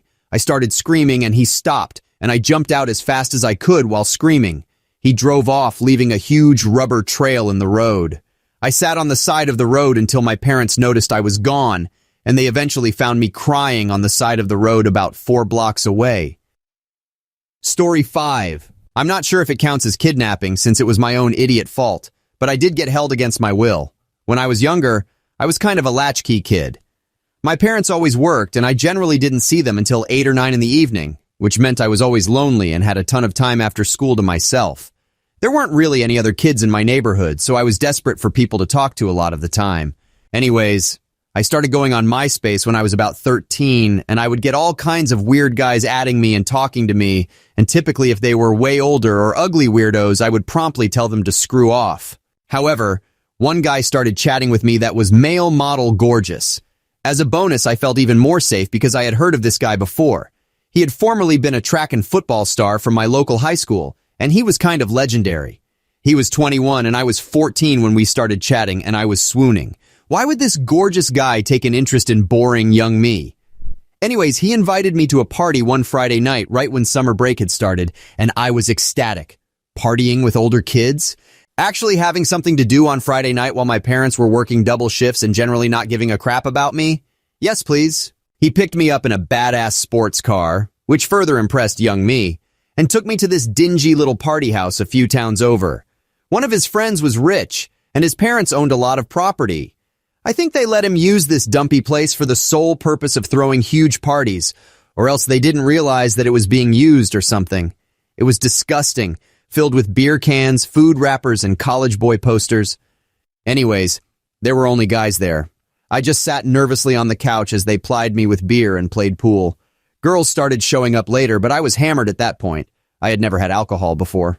My date carried me to a room in the back, and though I remember him kissing me, my first kiss, which sucks, I don't remember much else other than refusing to take my jeans off. The next morning, I asked him to drive me home. He said, "What? I thought you said you were staying the weekend."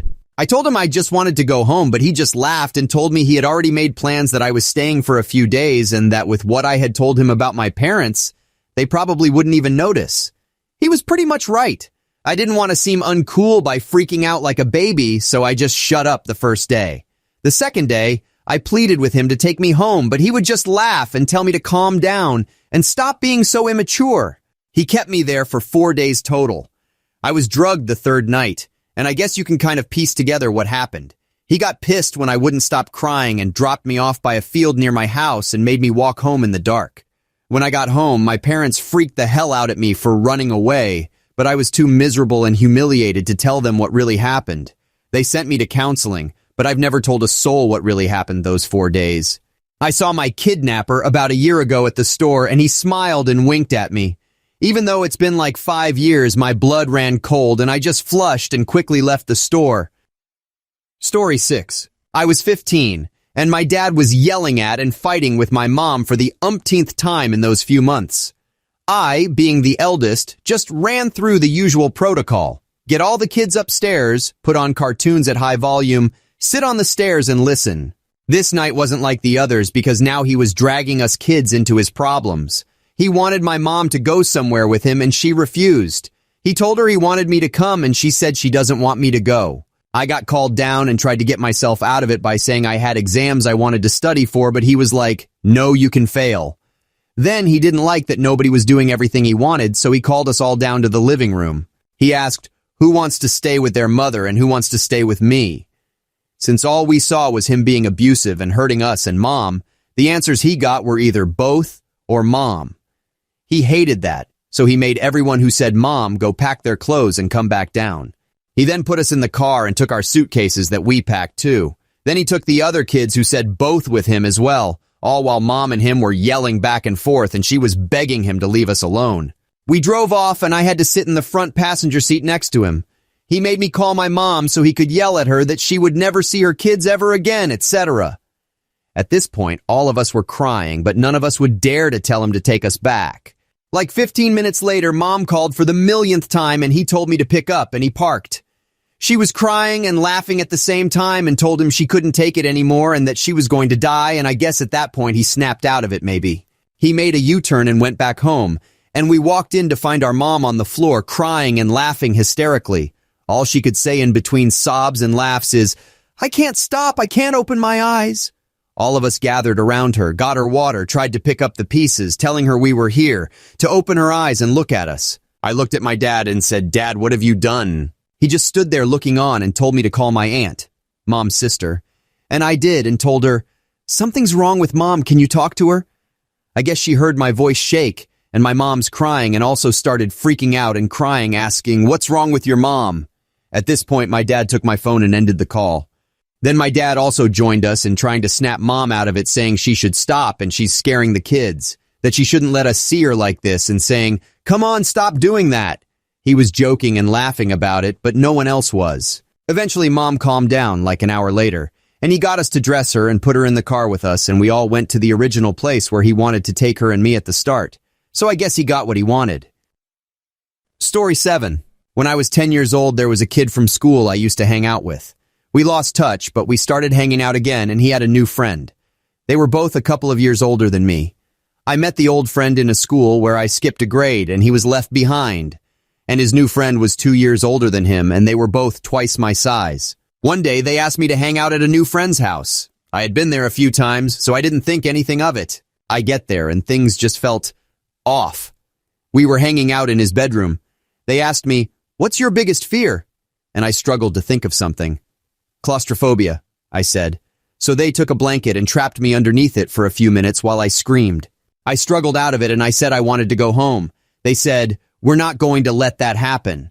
So I looked at the door and I noticed they removed the doorknob from the door. Then I overheard them talking about putting my body in a suitcase. I was like, oh my freaking God, this is about to get bad. So I started mapping out a plan in my mind about how to escape. Since I like to tinker with electronics and machines, I had a pretty decent idea about how physical objects and mechanisms worked. I looked at the nub of the doorknob, had a decent idea of the door's weight, and knew the general plan of the guy's house. I created an escape plan and recited it in my head over and over again until I had it as a single smooth process. My old friend was guarding me while the other guy went into his closet to look for a suitcase to put my body in. Fortunately, he was an idiot, and he got into the suitcase itself to see how big it was, and he got stuck in it. He called the other guy to help him get out, so I waited until they were both in the closet, and I made my break for it, executing the plan I practiced in my mind. I raced out of the house and they chased after me, and I ran like hell back to my house. When I got home, my parents just chuckled at me because they were the ones who encouraged me to hang out with those guys in the first place. A few months later, my brother brought the guy who kidnapped me home, and my entire family tormented me together. When I ran into my old friend after college, he apologized to me and told me the other guy ended up going to federal prison for 6 years for attempted murder. It was cool news to hear that. I still never got treatment for it either. It gave me a lifetime of agoraphobia and fear that I still haven't overcome even in my 30s, especially since that happened because of my parents. My family thought it was hilarious. They still think it's funny. Story 8. I was technically kidnapped for about 30 minutes when I was younger. I was playing at a park in the backyard during a family dinner with my sister, and a younger guy with a dog came up and asked if we wanted to play softball with him. For some reason, we agreed. I was like 7 at the time, my sister 10, and he told me that I would need to go to the bathroom before we started and basically forced me into the park bathroom with him and tried to get me to do some questionable and gross things. I basically freaked out and cried and eventually convinced my sister to take me back. The guy was charged with kidnapping and sexual assault and probably other things. Lucky for me, I guess, I've had many concussions and whatnot and have no memory of really anything before 6th grade, so it never really screwed with me emotionally, and I only remember small pieces of what happened. The rest is from the police report. Edit. Just sort of want to clarify that I wasn't assaulted or badly hurt. I felt I shouldn't mention what he did, but I'm not affected by it, so I don't really mind. The guy basically wanted a mouthful of pee. Story 9. I was 20 years old at the time, waiting for my husband, then boyfriend, outside of our storefront, listening to my iPod. He was a little late from his 9-to-5 job, and it was drizzling, so I stood under the awning against the glass window. The street's okay, just off the main road, so a decent number of cars passed by. A Jeep passed me, then reversed and parked a few cars down. A guy, Caucasian, early 40s, slightly overweight, plain and forgettable, gets out and comes up to me and asks me for directions. I tell him I'm not familiar with the area, and he asks if I wanted to sit in his car to wait out the rain. No thanks, I politely decline, but this has my guard up. He starts chatting me up, telling me about his ex, possible victim, who was also Chinese, and asked, "How old are you?" And then acted sad and said things like, "I'm too old, I guess," to gauge whether or not I was the type to comfort him and lower my guard because I feel bad about rejecting him. All textbook predator stuff. I had told him at this point that I was waiting for my boyfriend, but every so often when he thought I was softening, he'd ask me to sit in the car with him, or said he'll take me to a bar to get something to drink, seeing if I'd be tempted to drink underaged, I guess, while I waited and I noticed him physically trying to edge me towards his car by encroaching on my personal space. It doesn't bother me so I don't move, but I do recognize it as a way to herd me to where he wants me to go. Running was not an option because I didn't wish to turn my back on him. I maintain my back to the glass and I text my boyfriend that some dude is trying to get me into his car, and where the heck was he? Not 5 seconds after I text him, I hear a car screeching around the corner and it's my boyfriend's van. He parks his car in the middle of the street, jumps out and starts running at us, and the guy runs to his Jeep and bolts.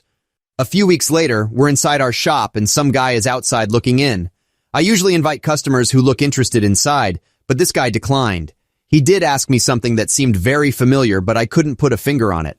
I guess my husband saw my disconcerted face because just as he and the students inside start walking towards me, the guy runs, and I suddenly realize it's that same dude.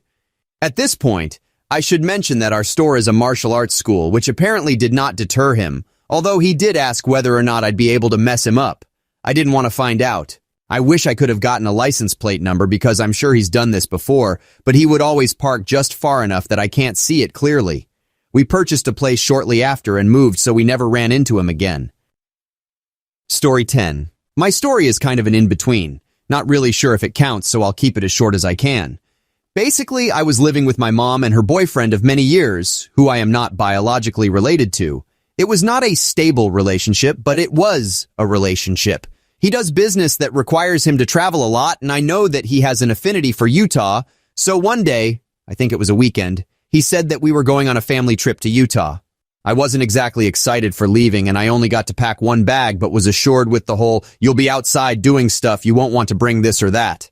We got on a flight and went to Salt Lake City, where we went to an apartment he had. I remember at one point I got to play with snow, which was one of my first times with it, and I remember peeing into a stream with him. I had no idea anything was amiss. It seemed weird that my mom wasn't with us, but I'm sure he justified it by saying she was coming with me later. I just don't remember it. I remember being pretty damn bored sitting around in his apartment, and I watched a whole lot of MASH, which I wasn't really into. At some point, my mom showed up and I was taken home, and it was only a number of years later that I was led on to what happened.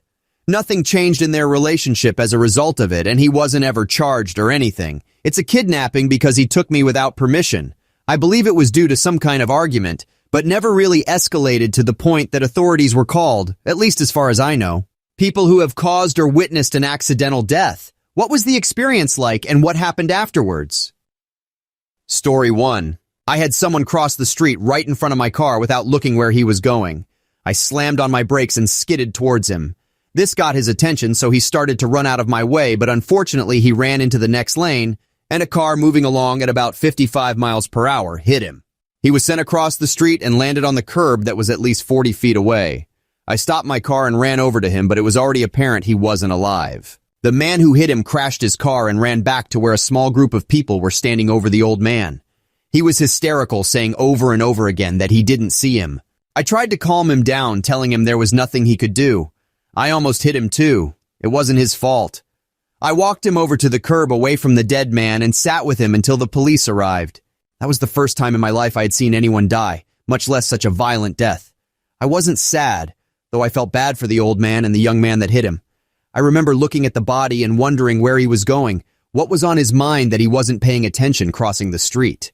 It took days before it stopped consuming my every thought. It's been years now and I can still hear the body and metal crunching. As a matter of fact, about a month ago I was watching a movie with my girl and someone got hit by a car. I kind of mumbled to her, "That's not what it sounds like." That stuff stays with you. Story 2. I was driving down the road and everything was fine. My next memory is running down the road and towards a car that was upside down on the side of the road. There was smoke, shouting, and bits of car in the road everywhere. When I arrived at the car, it looked like it was empty, but then I saw the old man laying down in the footwell by the pedals. He must not have been wearing a seatbelt. I just froze and he looked up at me and smiled and some blood came out of his mouth. Someone from another car showed up and said she was a nurse, so I let her do her thing and looked around. There was a lorry in the middle of the road, crossing both lanes, all smashed up. The driver was there, shouting and panicking, saying that, "He just pulled out in front of me. Why was he on the wrong side of the road?" etc. I kind of snapped at him and said it didn't matter. We needed to call an ambulance and the police. At this point, I overheard the nurse tell her friend that the old man was no longer alive. The weirdest thing was the gap in my memory. When I turned around, my car was right there, totally fine, about a meter or two away from me. From what I was able to determine, the car in front of me drifted over or tried to turn or something and smashed into a lorry literally right in front of me, and my brain just kind of went nope and immediately deleted it from my memory. Absolutely, immediately. Like I said, 1 minute I was in my car, next minute I was running across the road. I knew the brain could block stuff out if it's traumatic. I just didn't expect it to be like that. I still remember the old man's face. Maybe I'm reading too much into it, but I kind of think he saw how panicked I was and smiled at me to make me feel better. Maybe he was just out of it. Maybe it wasn't a smile at all. I have no idea. Story 3. Budapest, Fall 2004. I was studying abroad and on some kind of group field trip that involved public transportation, and getting on a train meant going down multiple super steep multi-floor escalators. A man started running down the escalators. My whole class was on the same escalators too, going down towards the train. But this man rushed past us, and we all watched as he tripped and then fell for what felt like forever. He fell all the way down to the bottom, where we watched as his head literally split open, and we were all still on these stupid escalators, slowly getting closer to this horrible scene. It felt like it all happened in slow motion. It was awful. One guy in our group had some medical training, so he stayed and tried to help. He did not survive. It still makes me sad and also creeped out to think about it more than 10 years later. Story 4. This happened when I was in 4th grade 6 years ago. It was January 27th, 2011, between 2 and 3 p.m. It was elementary school still, and there was still a thing called recess.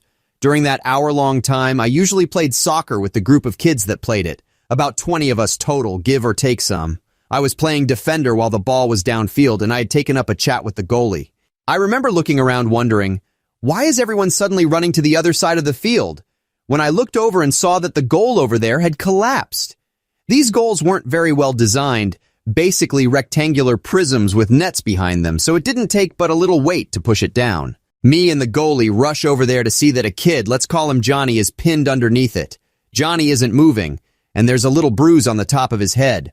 All the students that were here, mainly the 20 kids that were playing soccer, lifted the goal up off Johnny. By the time teachers had arrived and we were called off the field and back inside, the nurse arrived outside.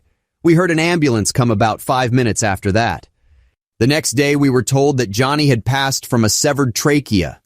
I still remember that day and the investigation that went on afterwards to find out what happened.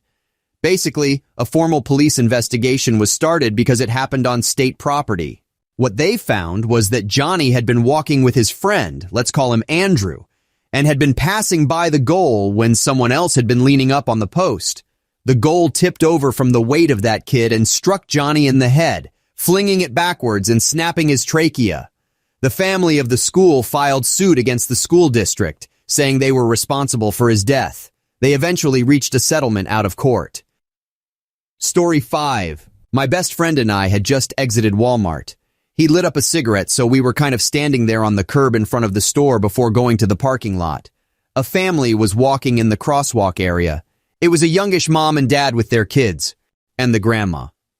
The younger generations of the family walked quickly across the crosswalk from the Walmart exit towards the parking lot, but the grandma was going a little slow. There was a huge douchey Jeep, lifted very high and with massive tires.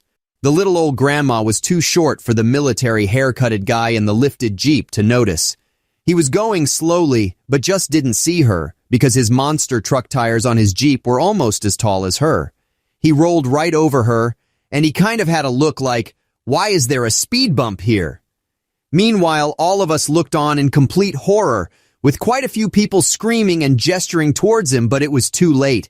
The confused panic swept through all of us onlookers in slow motion.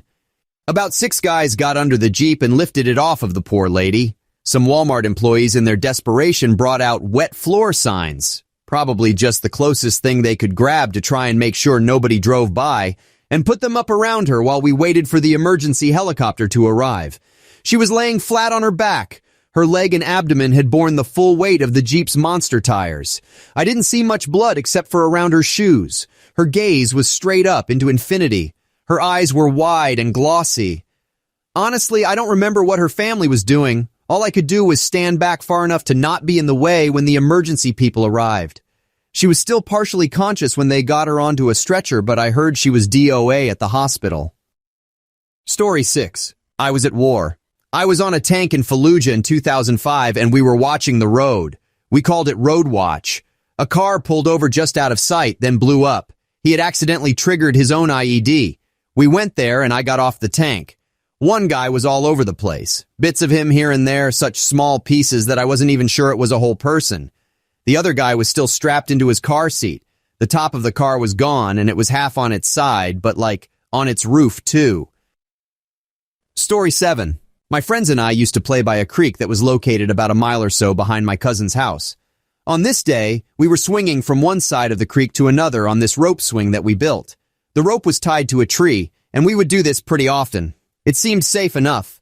I was with my older brother, two of my cousins, and a couple of friends. One of my friends went to swing on the rope and he just slipped. He hit his head perfectly on the edge of a large rock in the creek. One of my cousins jumped in to make sure our friend didn't drown, and when he pulled him up, we all saw how much blood was just pouring from his head.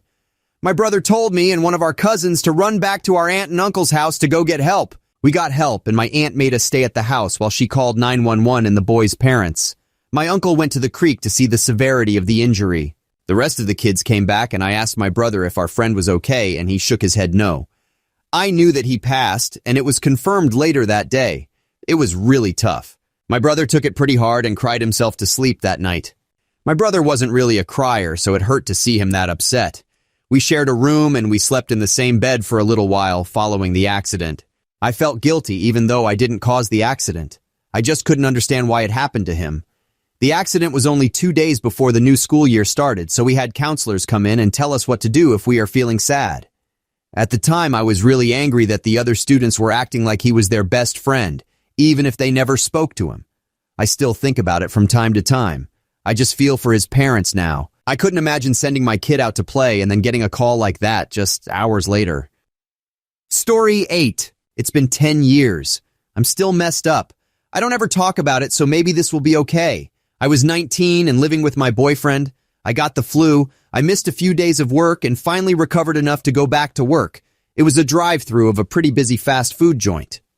The day I went back to work, my dad called me and told me that my tax forms had been mailed to his house, about 45 minutes away, and I planned to go get them after work.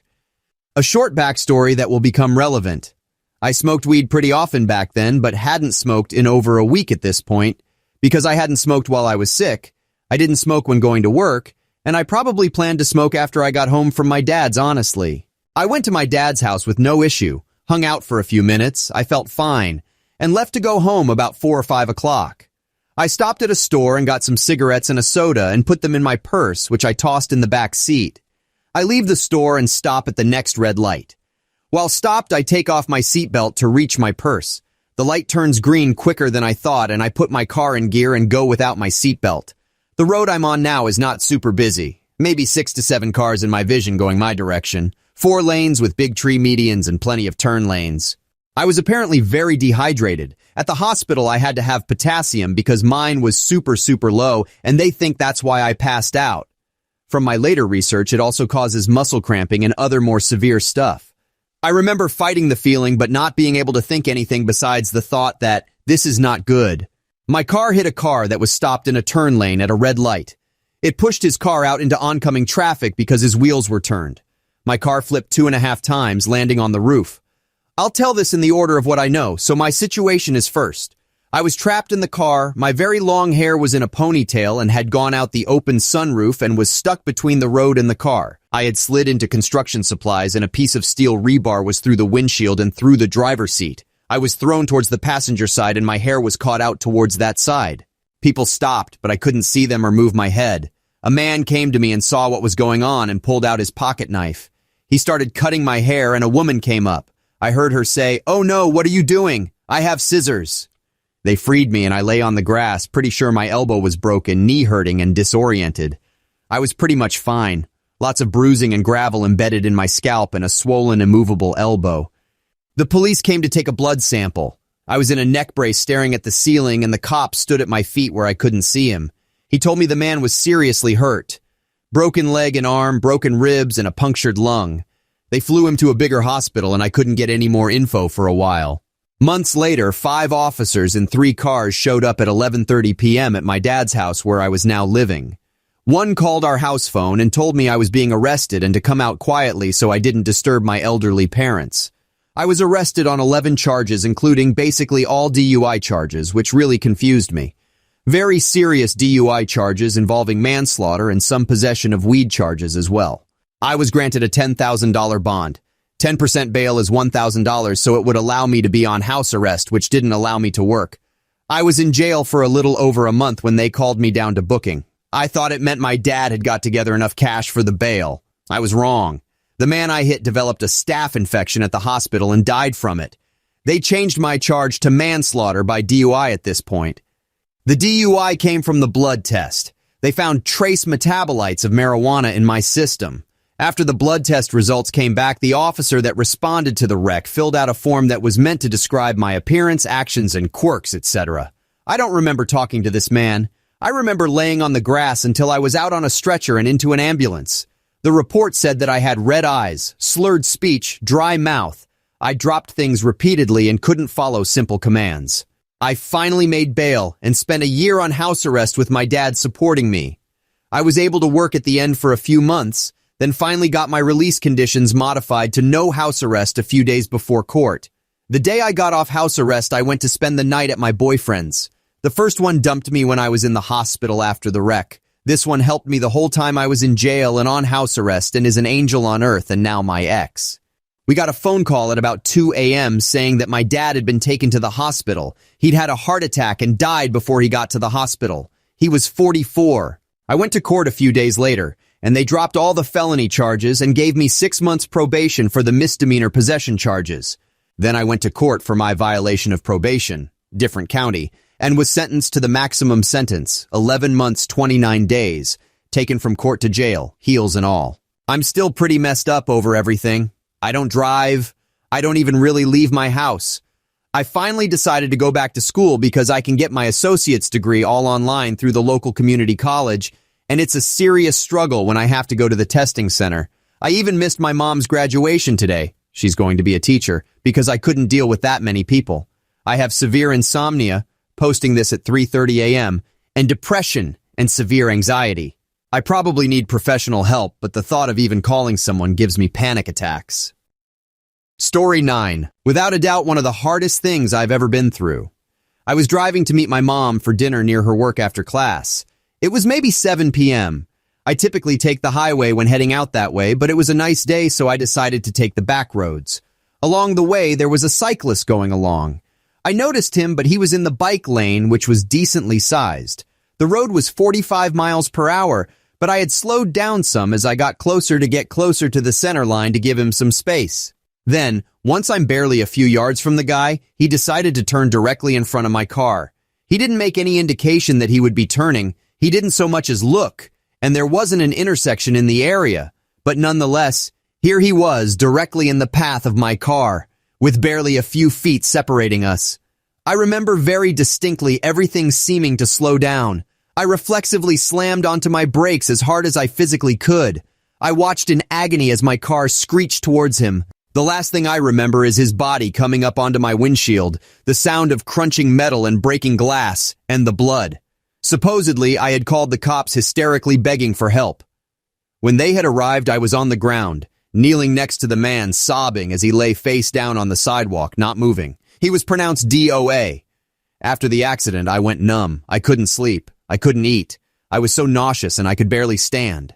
And in the few moments when I could get myself together, I was forced to have the same conversation over and over with police, lawyers, detectives on what had happened.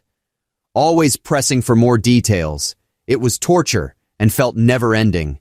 Months later, after the investigation was concluded, I learned that the cyclist, apart from not wearing a helmet, was a homeless drug addict and was likely high on heroin at the time of the accident. But that didn't come out until months after it had happened.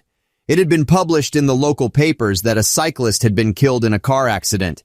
It was a big story for the town, and I saw it everywhere online. I know I shouldn't have, but I would read the comments people left on the article, all saying things like, "The driver was probably texting. It's so unsafe out there for cyclists," and other things insinuating that it was my fault. I internalized it.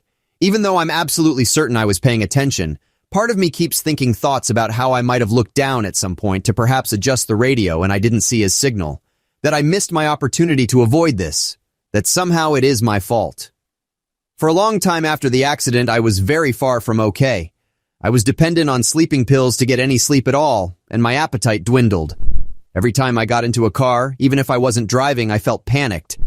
A few years later, and after a lot of intensive therapy, I'm mostly okay. I still have occasional nightmares and can remember the sounds like it just happened. I haven't fully forgiven myself for it, and I'm not sure if I ever will, but it doesn't stop me from living my day-to-day life anymore. Story 10. I used to be an airline pilot for a relatively large regional airline. Because I didn't make much money doing it, I worked as a flight instructor on my days off from the airline. One day, a student of mine and I were up practicing some maneuvers over an area with a lot of trees. As we were finishing up and about to go back to the airport, our engine started acting weird. It was a bit rough and we lost RPM.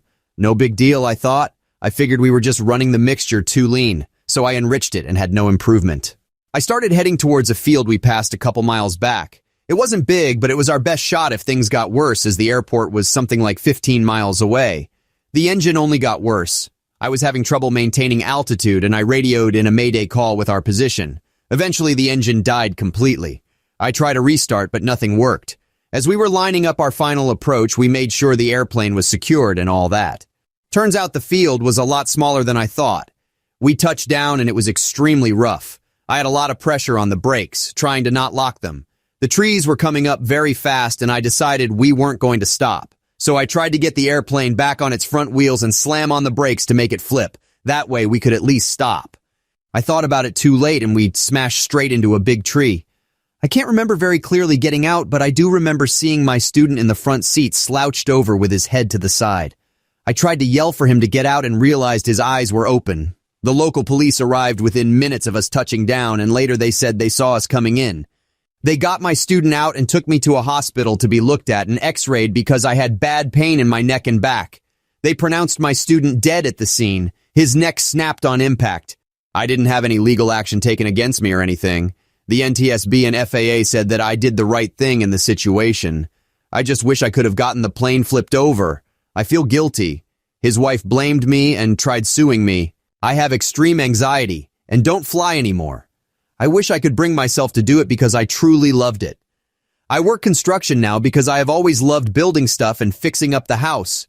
I'm 36 years old now and have it on my bucket list to fly one last time. Story 11. When I was a teenager, I lived in a state that had very lax gun laws. I thought guns were cool, and my parents thought I was a responsible person, so they bought me a rifle and 2 handguns. I was generally responsible with them.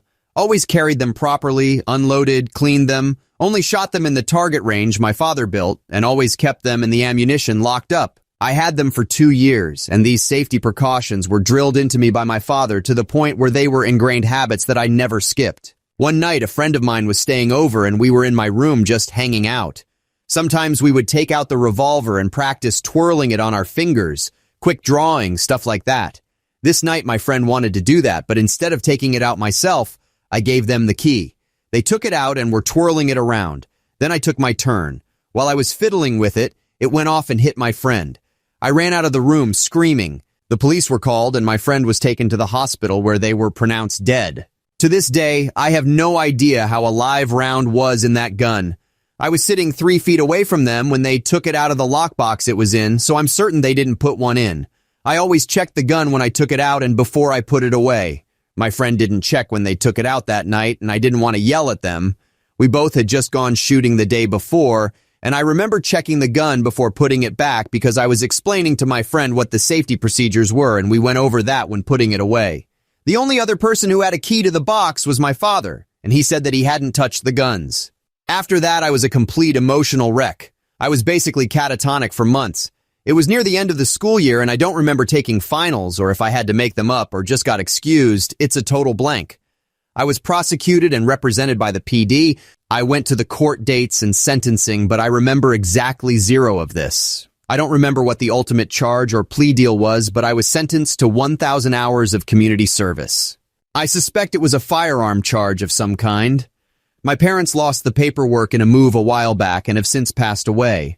The court doesn't have records going that far back, so I have no way to see what my charge was or what the testimony or evidence consisted of. I wasn't a super popular person to begin with in school, and after this, I was less so. There were some people that became my friends after this, but most of the people I was friends with had shunned me. It was a small town, and everyone knew everything about everyone else. The parents of one of my closest friends even forbade me to go over to their house or for them to come over to mine. I thought that was harsh at the time, but now that I'm a parent myself, I totally understand. All of this was over 3 decades ago, and I will always blame myself because I didn't check the gun when my friend got it out. I will never know how this happened, but will carry the guilt for the rest of my life. I haven't spoken of this in over 10 years. Thank you for reading my story. It felt good to put it out there in the world. Story 12. When I was 17, my grandparents were in town and we went to go meet my cousin for breakfast. I drove my grandparents' car as I was familiar with the area. I was at an intersection waiting to turn left. The light turned yellow, and there was one oncoming car quite a bit away, so I began to turn.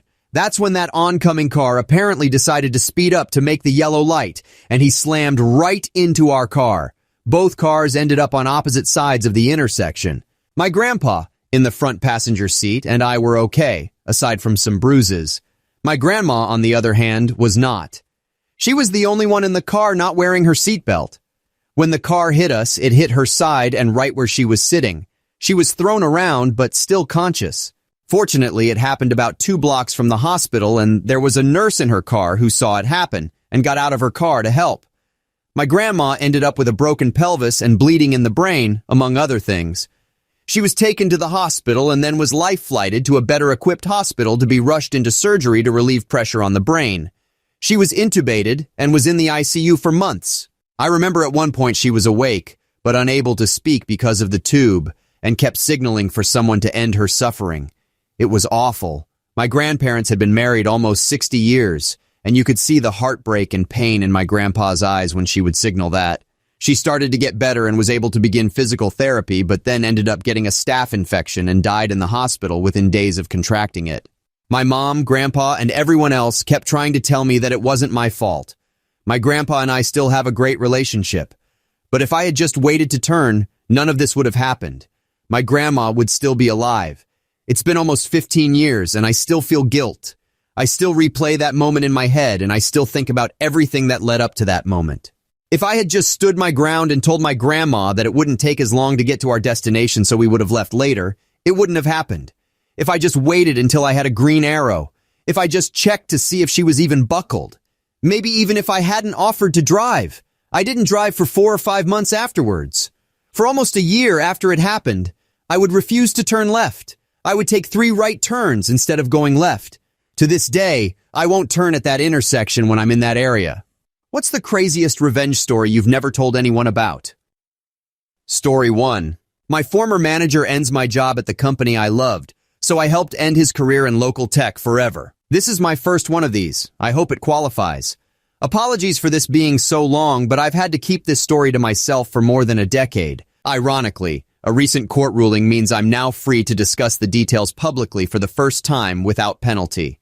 I'm starting with this. Part 1. The background. I worked at a very big tech company for a very long time, like decades. Over the years, I had worked my way up from being a noob to a kind of specialist fixer. I became fairly well known internally as a security and emergency response person. I got assigned the bad or unfixable projects, many of which made news headlines. I have many stories that I can never tell publicly, sadly.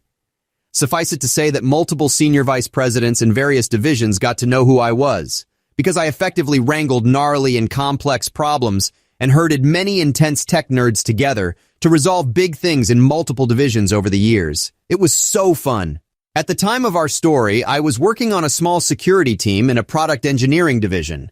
It was a somewhat turbulent time, and our team of 8 had weathered multiple reorganizations and had so many manager changes. It was a lot, but we kept our heads down and did the work, and we all got along just fine. Sidebar, and relevant later. One of the better managers assigned to run our team immediately assigned me a huge and complicated and urgently important project to manage. It would involve people in 6 different divisions, had seriously big legal implications, and our senior VP wanted it to happen by an aggressive deadline within like 4 to 6 weeks.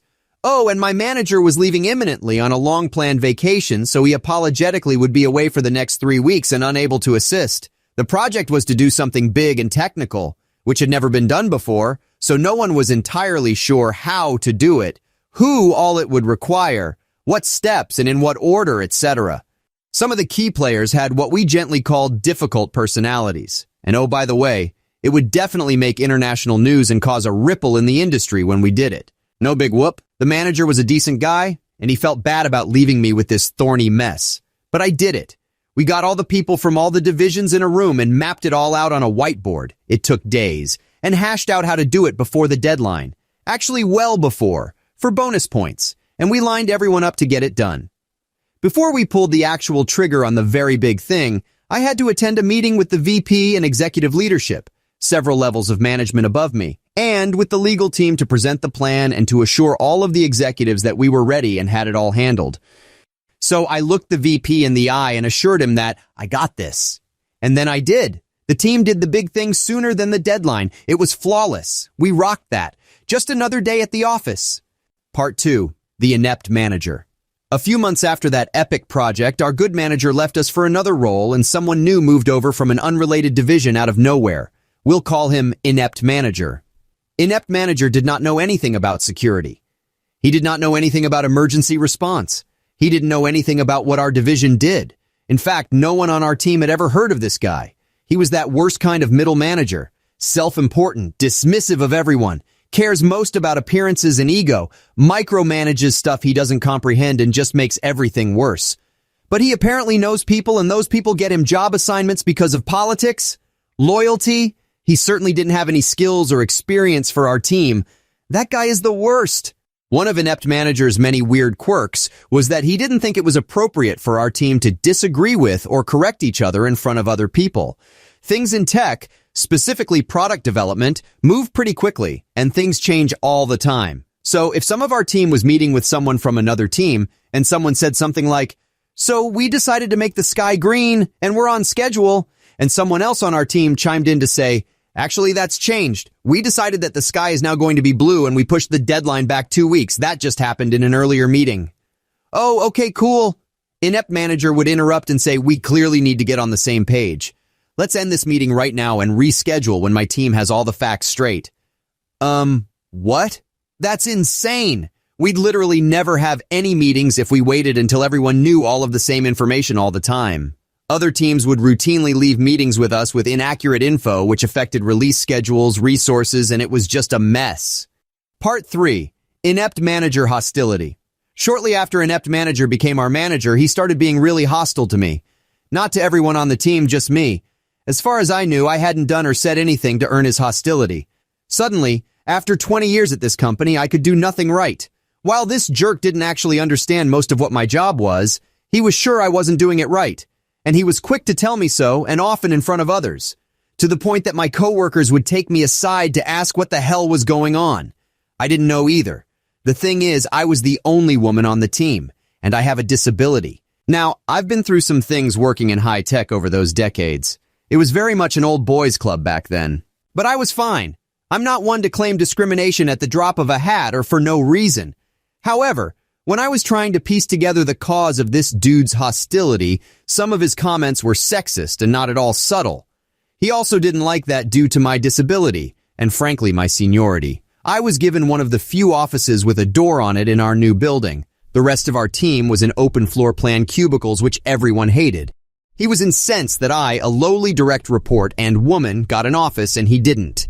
I had more seniority than just about anyone. So even without my disability, I'd have scored the office ahead of him. Note that other men in our division got offices too, because again, seniority, and that bothered him less. But I was the only woman on our floor with a door, and I was his subordinate. His ego did not like it, not one bit. He threw a fit about it repeatedly. There were lots of other things he said. My favorite among them towards the end was him reprimanding me for my bad attitude in a meeting we'd just had. Inept Manager had told me beforehand not to say anything during that meeting because he was insisting on sharing incorrect information again and he knew I'd want to correct it. So I sat quietly and kept my eyes on the PowerPoint presentation or the floor nearly the whole time. When I asked him how I'd had a bad attitude when I hadn't said anything, as he'd requested, he said, "I didn't like the look on your face." Okay, dude. After realizing there was nothing I could do to make this guy happy with my work and to lose his hostility, I finally went to HR to go on the record. I knew they'd do nothing about it, but I wanted to document it at least. So predictably, they told me to work harder at getting along with Inept Manager.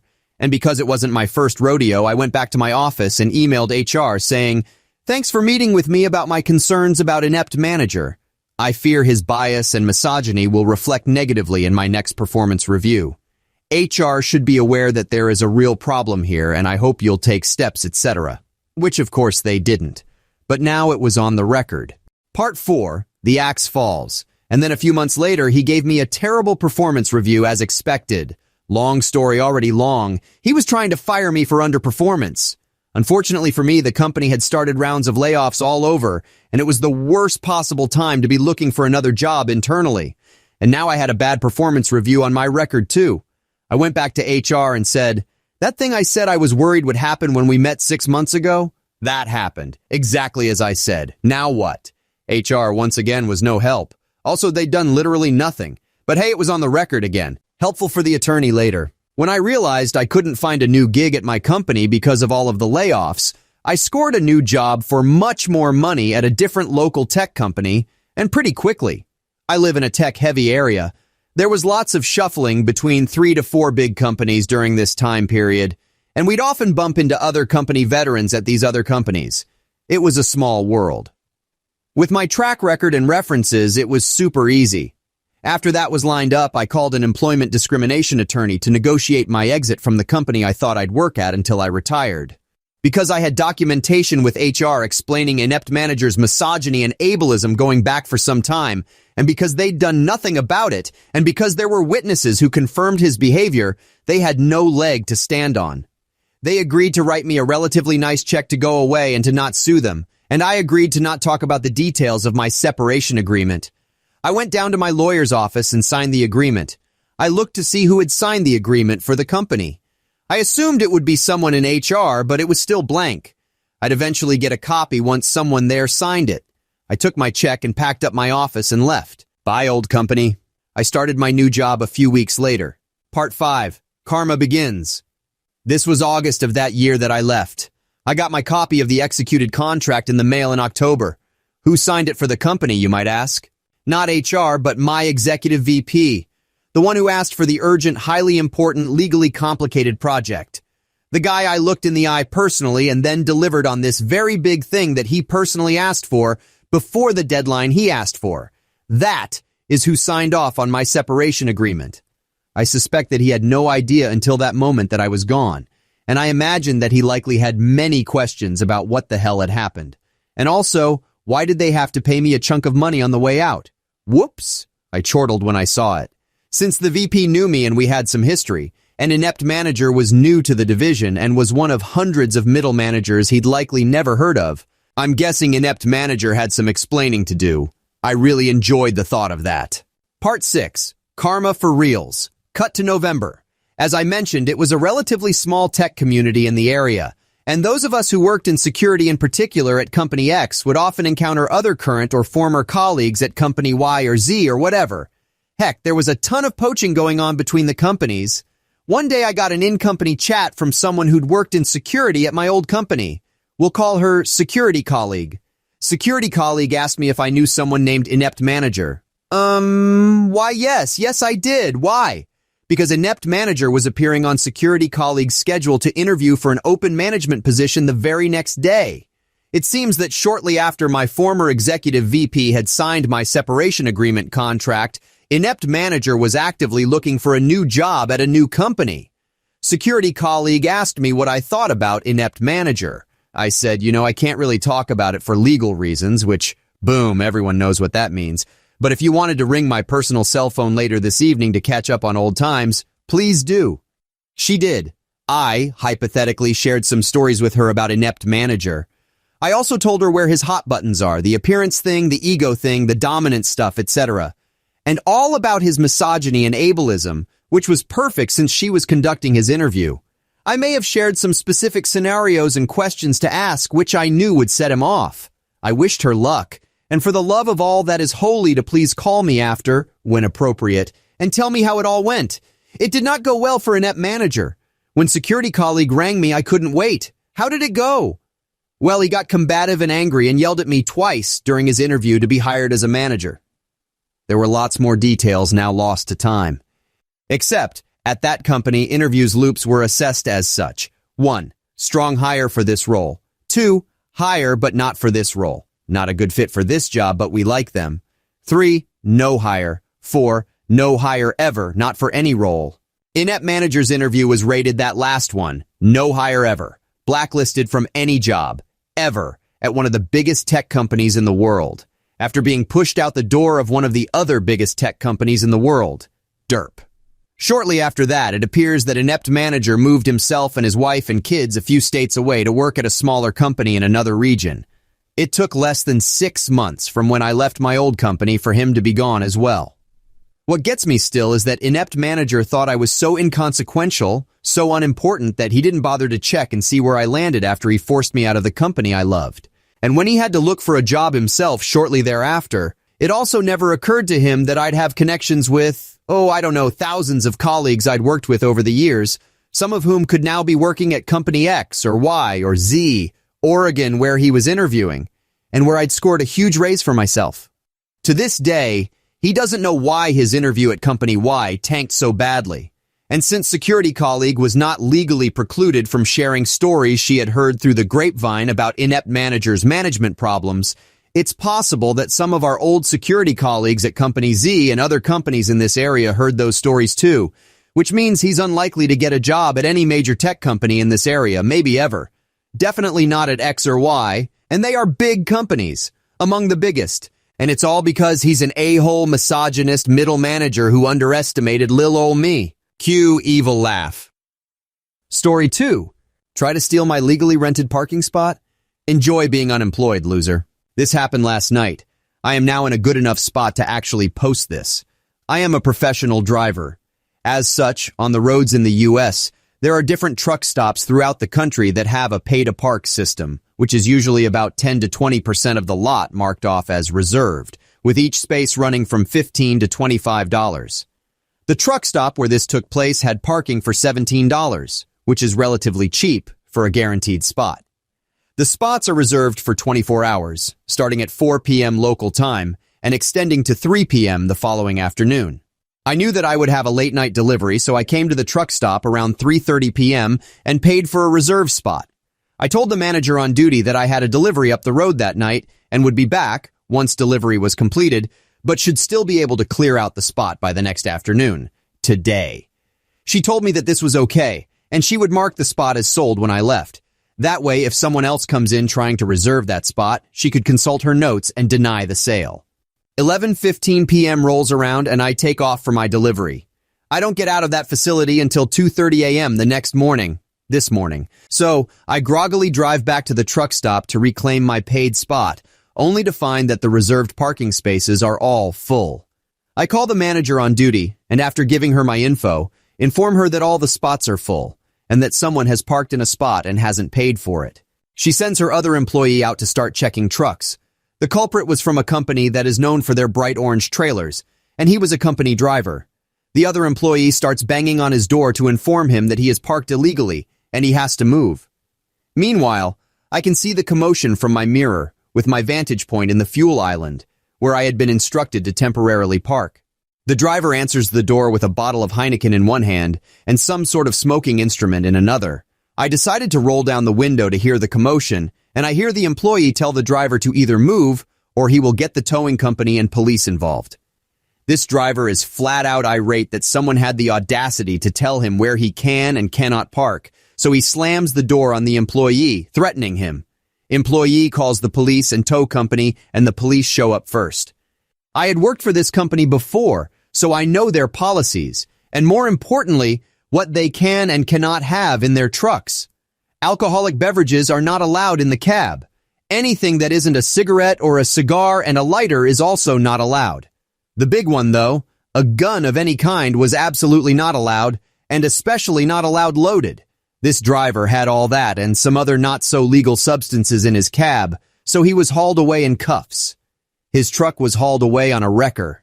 I made a call after the commotion died down to the company safety director and informed them that their rig will be in an impound lot, and their driver is going to jail over the not-so-legal stuff he had in his truck. She thanked me and said that he will definitely lose his job, especially over the alcohol and the other not-so-legal stuff. I guess he played the screw around and find out card, and it bit him in his career. This dude could have just paid the $17. Like, why risk everything you have over something so easily preventable? This is really weird and quite frankly incredibly dumb to do given the items he had in his truck. What a weirdo. Am I the jerk for canceling the Mother's Day celebration that I arranged for my wife after hearing the disgusting things she told my son? At 37, I found myself a widower and father to a 13-year-old son.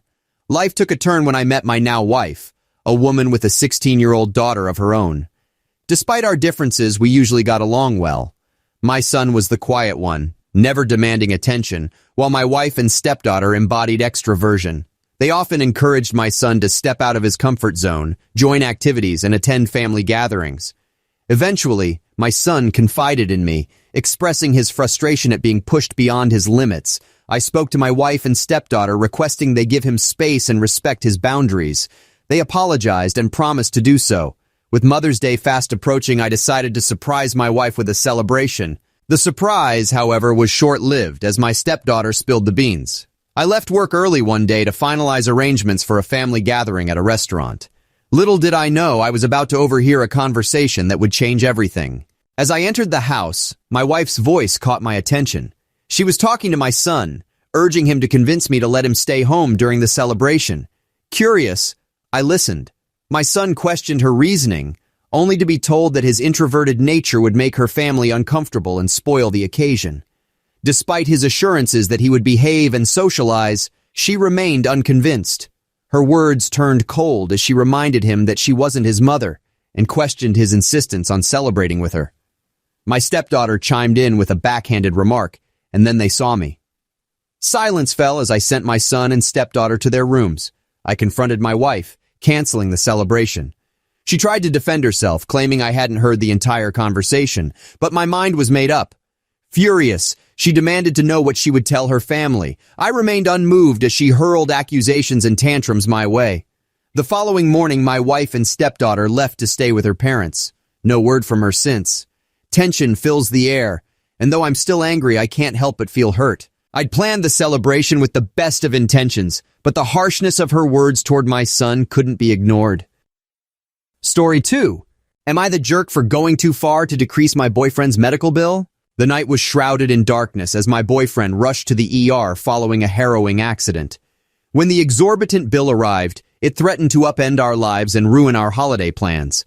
Determined to fight the injustice, I offered my assistance, having battled such financial foes before. He hesitantly agreed, little knowing the lengths to which I would go. With fierce resolve, I had him grant me authorization to access his medical records and handle the bill on his behalf. Pored over the itemized charges, meticulously comparing each code to fair market prices. Reached out to the billing department only to be directed towards hospital administration. Suffered through hours of being transferred from one unhelpful representative to another in a labyrinth call center.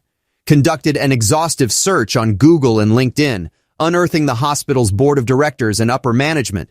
Compiled an extensive list of 30 influential individuals, including hospital investors. Embarked on a daily campaign of sending emails up the chain of command, detailing their outrageous overcharging and the repeated failures of various departments to address the issue. Escalated my correspondence, confronting director-level staff with the entire board and outside investors copied, demanding a written explanation for their exorbitant pricing and delineating the company's myriad failures. My persistence paid off. The bill, once a daunting $5,000, was slashed to a mere $26. Victory was mine. Eager to share the good news, I found my boyfriend, who initially embraced me with joy, calling me his Christmas miracle. However, his delight turned to dismay as he discovered the extent of my crusade. I had gone beyond his expectations, transforming into an unrelenting force that held an entire hospital accountable. Although I had saved us a small fortune, he couldn't see past the methods I had employed. My triumph, it seemed, had come at a cost. We stood there, anger bubbling beneath the surface, as he accused me of harassment and threats instead of gratitude for the holiday I had salvaged. It was a victory tainted by resentment, a reminder of the fine line between heroism and obsession. Story 3. Am I the jerk for kicking out one of my bridesmaids for showing up in the wrong dress? The clock was ticking as my wedding approached, held on the frosty eve of December 31st. Winter's icy grip had enveloped the land, inspiring the theme of my wedding.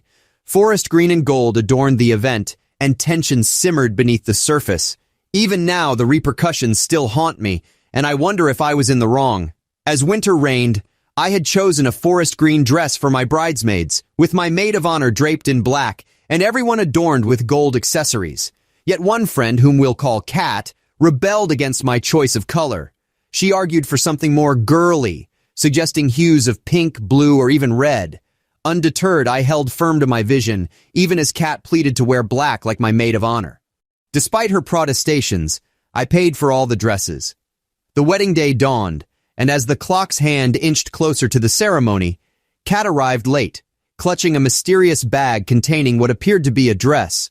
She claimed it was for the reception, intending to change after the photos. I hesitantly agreed, but little did I know the storm brewing just beneath the surface. As the ceremony loomed, we descended the stairs for pre-wedding photos, only for Kat to appear last, clad in a defiant black dress. My maid of honor alerted me to the brewing crisis, and I confronted Kat, demanding an explanation. She confessed her disdain for the forest green, claiming it made her look unattractive. When I pleaded with her to change, she refused and stormed off. My patience at its end, I issued an ultimatum: comply or face expulsion. Her furious retort sealed her fate, and I summoned security to escort her from the premises. As she departed, she unleashed a torrent of insults, branding me a heartless and inconsiderate friend. The wedding proceeded, and its magic was undiminished. In the aftermath, Kat bombarded me with vitriolic messages, demanding reimbursement for the black dress she never wore. I was forced to block her number. Even my other bridesmaids questioned my actions, suggesting that I had been too harsh and should perhaps offer compensation. I am left wondering, am I the antagonist for banishing her from my wedding? Story 4. Am I the jerk for bringing up my brother's premature birth at Christmas dinner to get my parents to shut up? As a nurse practitioner, I stand at the forefront of low-risk maternity cases, working hand-in-hand with doctors and midwives to ensure a healthy journey through maternity, birth, and postpartum. Meanwhile, my fiancé, a dedicated resident, shares a life with me that has stood the test of time. Our path to marriage has been a winding one, delayed by the constant whirlwind of our careers. We had made plans, but life had other intentions. My devout parents, however, were driven to despair, their youngest son living a life they deemed sinful. But June's approach promised a union that would put their minds at ease. Christmas found us in my parents' home, surrounded by siblings, their spouses, and a gaggle of grandchildren. A total of 17 souls gathered to celebrate. At dinner, my mother expressed her relief at our impending nuptials, while my father beamed with pride for my elder siblings who had adhered to the traditional path. This familiar argument had been a thorn in our sides, and as my fiancé blushed with embarrassment, I could bear it no longer. Despite my repeated requests for acceptance, they continued to challenge my life choices. I opted for the sanctuary of hotels when visiting, seeking distance from their constant judgment. In a calculated move, I shared the tale of a premature infant, born 3 months early, weighing just 1.6 pounds. Despite its fragile form, the NICU held hope for the child's survival. My parents' faces betrayed their shock, and I pressed on, inquiring about my eldest brother's premature birth, suggesting we consult the family album. I had already discovered the truth, courtesy of my grandmother, who had revealed that my brother was, in fact, a healthy 9 pounds and nearly 23 inches long at birth. The conversation shifted abruptly as my parents scrambled to save face. After supper, they admonished me for airing private matters. Undeterred, I issued a warning. Any further mention of my living arrangements would be met with a reminder of my mother's own second trimester marriage. My parents, still smarting from my revelation, begrudgingly accepted their defeat. My fiancé, now free from their judgment, found solace in the silence that followed. Am I the jerk for publicly telling everyone that my parents had conceived a baby before marriage? Story 5. Am I the jerk for walking out of the airport when I saw my husband's mom standing there with her luggage? As a 30-year-old woman, my relationship with my husband's mother has never been great. From day one, she made snide remarks and compared me to herself. Eventually, she tried to get on my good side by excessively praising everything I did, and at times even imitating me. One instance that comes to mind is when she dyed her hair purple, just like mine. When everyone pointed out how ridiculous she looked, she turned the tables and accused me of trying to make a joke out of her. Regardless, my husband and I took 2 weeks off work to embark on a vacation abroad. I was responsible for saving up for and organizing the trip, while my husband took care of booking the tickets. His mother insisted on joining us, and when I refused, she threw tantrums, bombarded me with calls and texts, and even threatened to involve the police if she couldn't come.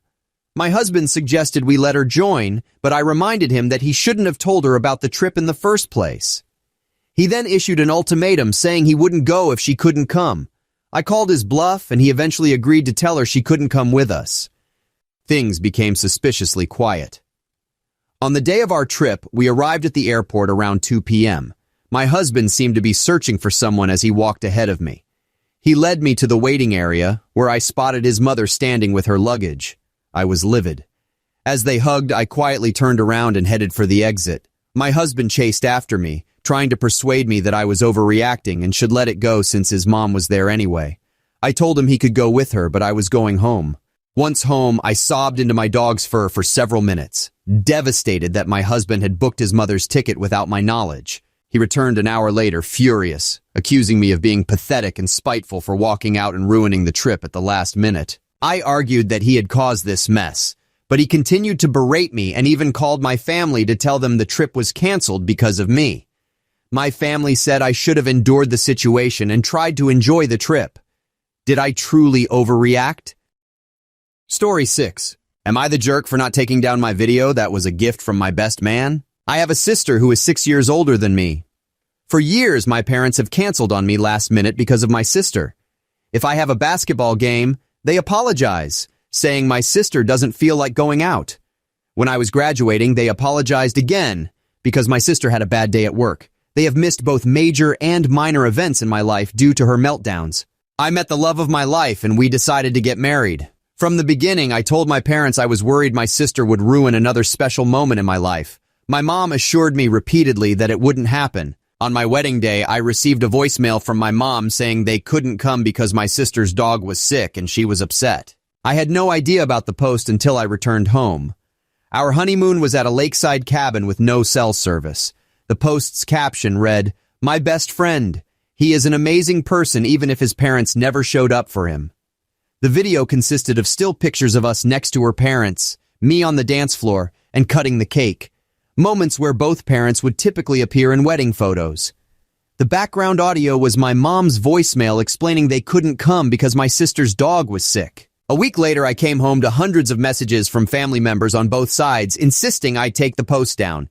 I was told my sister hadn't stopped crying and my mom refused to leave the house. I may be in the wrong here. I didn't take the post down when I got the messages, nor did I call my family back right away. I waited until my vacation time was over at work and enjoyed my time with my wife in our new home before I contacted anyone. My dad told me to take down the video, saying it was just a bad night for them and that they would make it up to me and my wife for not attending. I asked him how they planned to make up for my wedding, as it was a once-in-a-lifetime event, and they chose to ignore my feelings on the matter. He simply repeated that they would make it up to me. I told him I would take down the video only when they made up for missing my wedding. Flustered, we both hung up the phone before saying things we might regret. Am I the a-hole here? I could have just taken down the video. Story 7. Am I the jerk for using flashcards to explain to my brother and his wife why they can't bring their rainbow baby to my wedding? My fiancé and I are getting married, and we've decided that our wedding will be child-free. We don't have anything against children. We just want to keep the event more organized and contained. My brother Chris and his wife have a 3-year-old son whom everyone calls a miracle or rainbow baby. He was born after several failed pregnancies that lasted for years.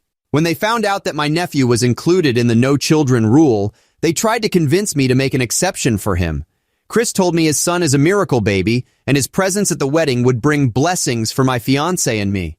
I refused, stating that the wedding is child-free. His wife kept sending my fiancé pictures of my nephew when he was just a few months old. I'm not sure why. I told them no and asked them to stop. My brother warned that this might cause a rift in our relationship. I reiterated that the wedding is child-free. He asked again, emphasizing that his baby is different since he's a rainbow, a miracle baby. I repeated my stance, explaining that the wedding is child-free. When they brought it up during a visit to my home, I could tell they weren't going to stop. So I had prepared flashcards in advance with the phrase, "The wedding is child-free, period." I pulled them out and started slowly showing them the flashcards one by one in this order. The wedding, with a sticker of a bride and groom. Is Child with a sticker of a baby, Free with a sticker of a red slash sign, and Period with a huge black dot sticker. Both of them were stunned. I asked if they understood now, and Chris lost his temper. His wife had already grabbed her stuff and walked out. Chris called me an a-hole for doing this and said I had disrespected him, his wife, and their son, who is my one and only nephew. He rushed out after we argued. My fiancé saw the whole thing and thought it was funny, but my parents and Chris are livid beyond measure. They're telling everyone about the amount of disrespect and mockery I displayed toward them, and I'm being told to fix it now. What is your craziest "we never speak of this again" story? Story 1. I was on a road trip with a buddy. We were heading to a 3-day music fest in Tennessee. We drove through the night and were making good time. He was driving and asked me to take the wheel for a second. I did. He grabbed a Gatorade bottle, unzipped, and started pissing in the bottle. I was a bit uncomfortable with my hand 6 inches above his exposed dick, but we were going 75 miles per hour and his foot was on the gas. We had more pressing concerns, is my point. He finishes up, and in one swift motion rolls down the window and lifts the Gatorade bottle toward the window to dump it. I say, "Wait, what are you doing?" Imagine a full bottle of warm piss filling up the entire interior of a car like a fine console spray in a split second. That's what 75 miles per hour wind blowing inward does to a bottle of liquid trying to go outward. I learned that the hard way. Of course it got in my mouth, but that wasn't the worst of it. It was clogging my ears like I had been swimming. It was stinging my eyes. It went so far up my nose that I sneezed it out. Twice. We looked at each other, dripping piss. All I could say was, "Damn it, God damn it, dude." He turned on the AC after a time. Piss droplets blew out onto us. It was dripping on us from the ceiling of the car. We rode for a long time in silence. Do you know what a person in the interior of a car covered in piss smell like after being in 103-degree heat for 3 days and no means to wash up? Story 2. Here's a recent story. My buddies and I actually voiced the phrase, "we can never tell this story," in the truck afterwards. We were on a road trip with 2 buddies, Cal and Joel. Driving home late at night, we were in the mindset that we were tired of sitting in the truck and ready to be home. So we drove through the night to get the miles behind us. Finally, about 3 a.m., we pulled off the highway onto a forest road and drove until we saw a spot to camp. There was a decent grassy clearing that looked like someone had had the same idea here before. We piled out and grabbed our tents and started setting up. Joel was tired and quiet. Cal had the inhuman ability of speaking in a continuous run-on sentence for hours. It didn't matter what time it was. You could wake him up at 4 a.m. and from a dead sleep, he'd start telling you a story before his feet hit the ground. He was funny too, so it kept the road trip interesting. As we were setting up camp, Cal was deep in a half-story, half-rhetorical essay when he stopped. Cold. I looked over his way, shining my headlamp on him. His lamp trailed off into the trees. "Are those eyes?" I looked where he was looking and stared for a good while. "Might just be dew on the leaves, or a marker on the trees. Wouldn't be surprised if this road is used for motorcycle races." We stared a while longer, neither of us able to relax. Finally, I grabbed a shovel and started walking toward the little glowing beads. Neither of us were going to sleep without resolution. "Damn it, guys, go to bed," Joel announced with confidence. "There's no predators in this area." "There are. I've seen both bears and cougars in the area." Joel wasn't from the area. Cal and I continued on. I covered about half the ground between me and the orbs, and I paused. It was so dark and they were so far away I couldn't quite make out if they were moving slightly or if it was just the shadows cast from my headlamp. I threw a rock. I yelled, "Pause." Then they blinked. "Okay. Yep, it's an animal and it's not scaring with rocks," I said toward Cal, slowly walking backward. "It clearly sees us. It's watching me." Cal agreed. "Let's just watch it for a while." We finished setting up our tents, keeping a light on the creature at all times. Finally, it started to move.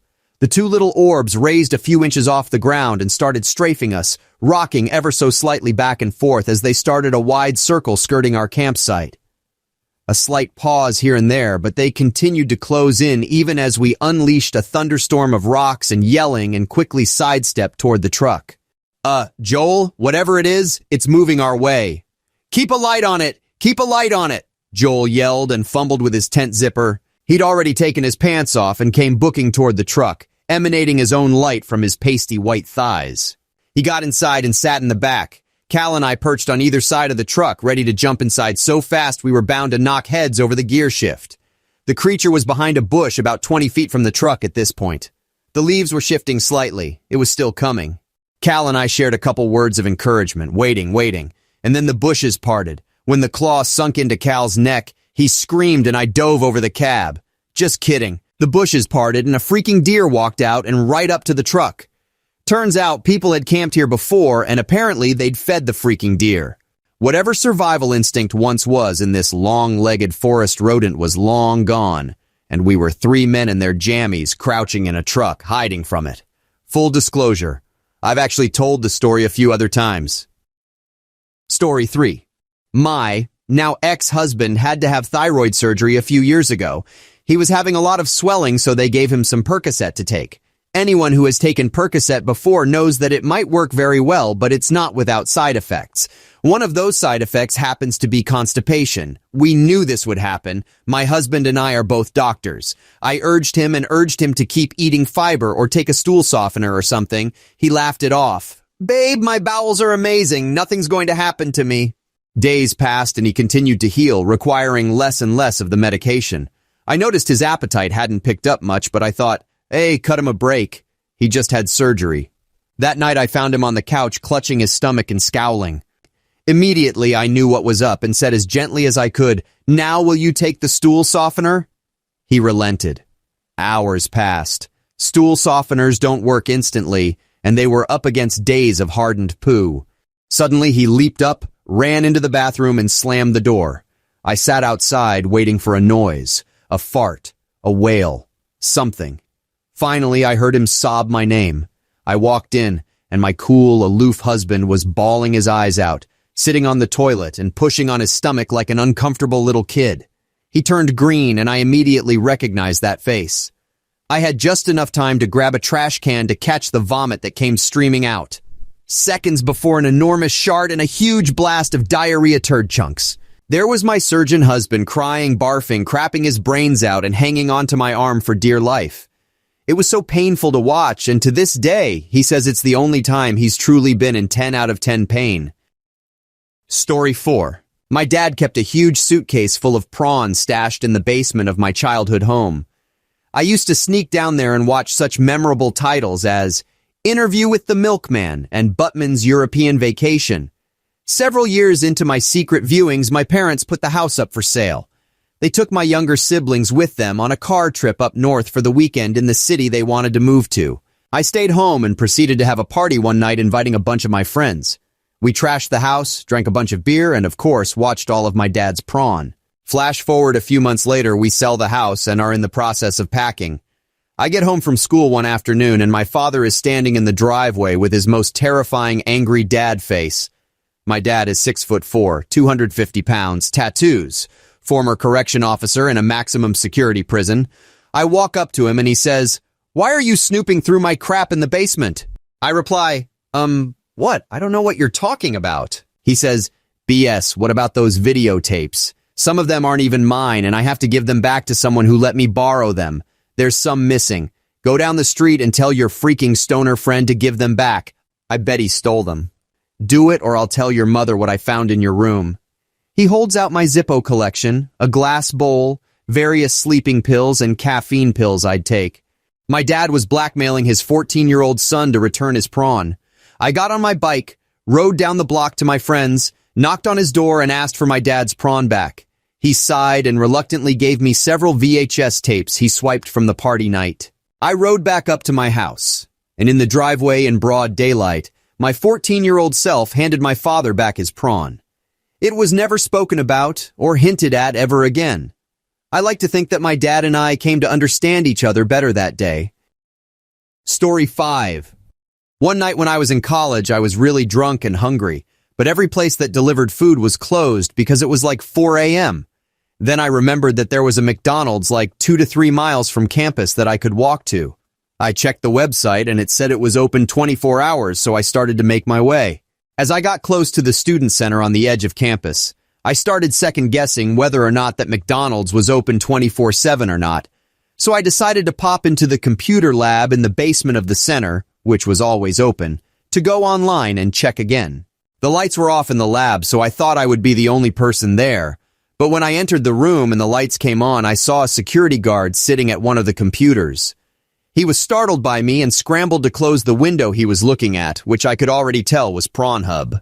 I didn't know how to react, so I just sat down at a computer and didn't say a word. He broke the awkward silence by getting up and saying, "Well, it's about that time," and then making his way to the door. I still don't know what exactly he meant by that, but my response was just to nod and say, "Yup." That guard and I crossed paths quite a bit after that, and it was always a little awkward, but at the same time we had like this unspoken agreement about that night, and he would always be nicer to me and let me off when others would have written me up for something I did. Story 6. This happened a couple weeks ago. My wife and I were trying to fall asleep, but we had an early morning trip to Universal Studios planned, and we were a little too jazzed. We're annual pass holders and local, but we hadn't been in a while because of the heat and crowds. So my wife suggests doing it, thinking it would help us fall asleep better. We turn our TV on and turn the volume up just enough to mask any sounds we may make, and we're doing our thing, and soon we can hear my wife's mom, who lives with us and is down the hall, up and moving around. We stop and kind of wait for her to go back to her room because we figure she's just going to the bathroom. We don't hear her anymore, so we go back to it, and my wife says she wants it in a place a little lower. So she gets on all fours, and I just barely get it in, and she's got her back arched and her head thrown back when I hear the door fly open, and I look back to see our 6-year-old daughter and my mother-in-law standing in the doorway. I slide out and quickly cover myself, and the wife does the same, and my daughter, who has absolutely no idea what we were doing, cheerfully walks in with her blankie and stuffed animal and says, "I had a bad dream," and proceeds to get in the bed between us. And my mother-in-law, who has to know what we were doing, makes no attempt to keep my daughter from coming in and just says, "I'm sorry," and makes some excuse about hearing the TV on and thought we were awake and be able to accommodate her. She very quickly closes the door and heads back to her room, leaving the two of us unsatisfied and with an awake child at 2:30 in the morning. My wife, who is a huge prude around her mom, says, "We will never talk about this again." I agree, but I say, at least she knows we still do it? Because she was under the impression that we never have intercourse for some reason, and she would never get another grandchild. Story 7. This happened a year and a half ago on a family trip to Mexico. It was very humid and hot during the day, and since we were in Mexico, I had been drinking since sunrise, and it was now time for bed. You can probably see where this is going. Anyways, I had a very vivid dream that I was in the bathroom at the resort and had just started to unzip my pants in my dream to urinate when I woke up. By now, it was far too late. I woke up next to my younger brother, covered from the waist down in piss. There was even a piss stain that looked somewhat like a chalk outline of an obese man. My brother and I are quite close and are always brutal towards each other in a fun way. I expected him to roast me and wake up my parents to embarrass myself. I woke him up and he knew immediately. He helped me strip all the bedding and throw it into the hallway for the cleaning crew to pick up. All of this at 6 a.m. with no hesitation whatsoever. We woke up a couple hours later to my parents questioning us why we were sleeping on a bed with no sheets or blankets, and we both said we sweat too much throughout the night and got rid of them. To this day, we haven't spoken about it, but both know deep inside that my 18-year-old self pissed the bed. I love that kid. Story 8. Okay, I have a good one for this. This was 7 years ago. In high school, freshman year was terrible. I had been going through a tough time, girl problems, and my grades were bad.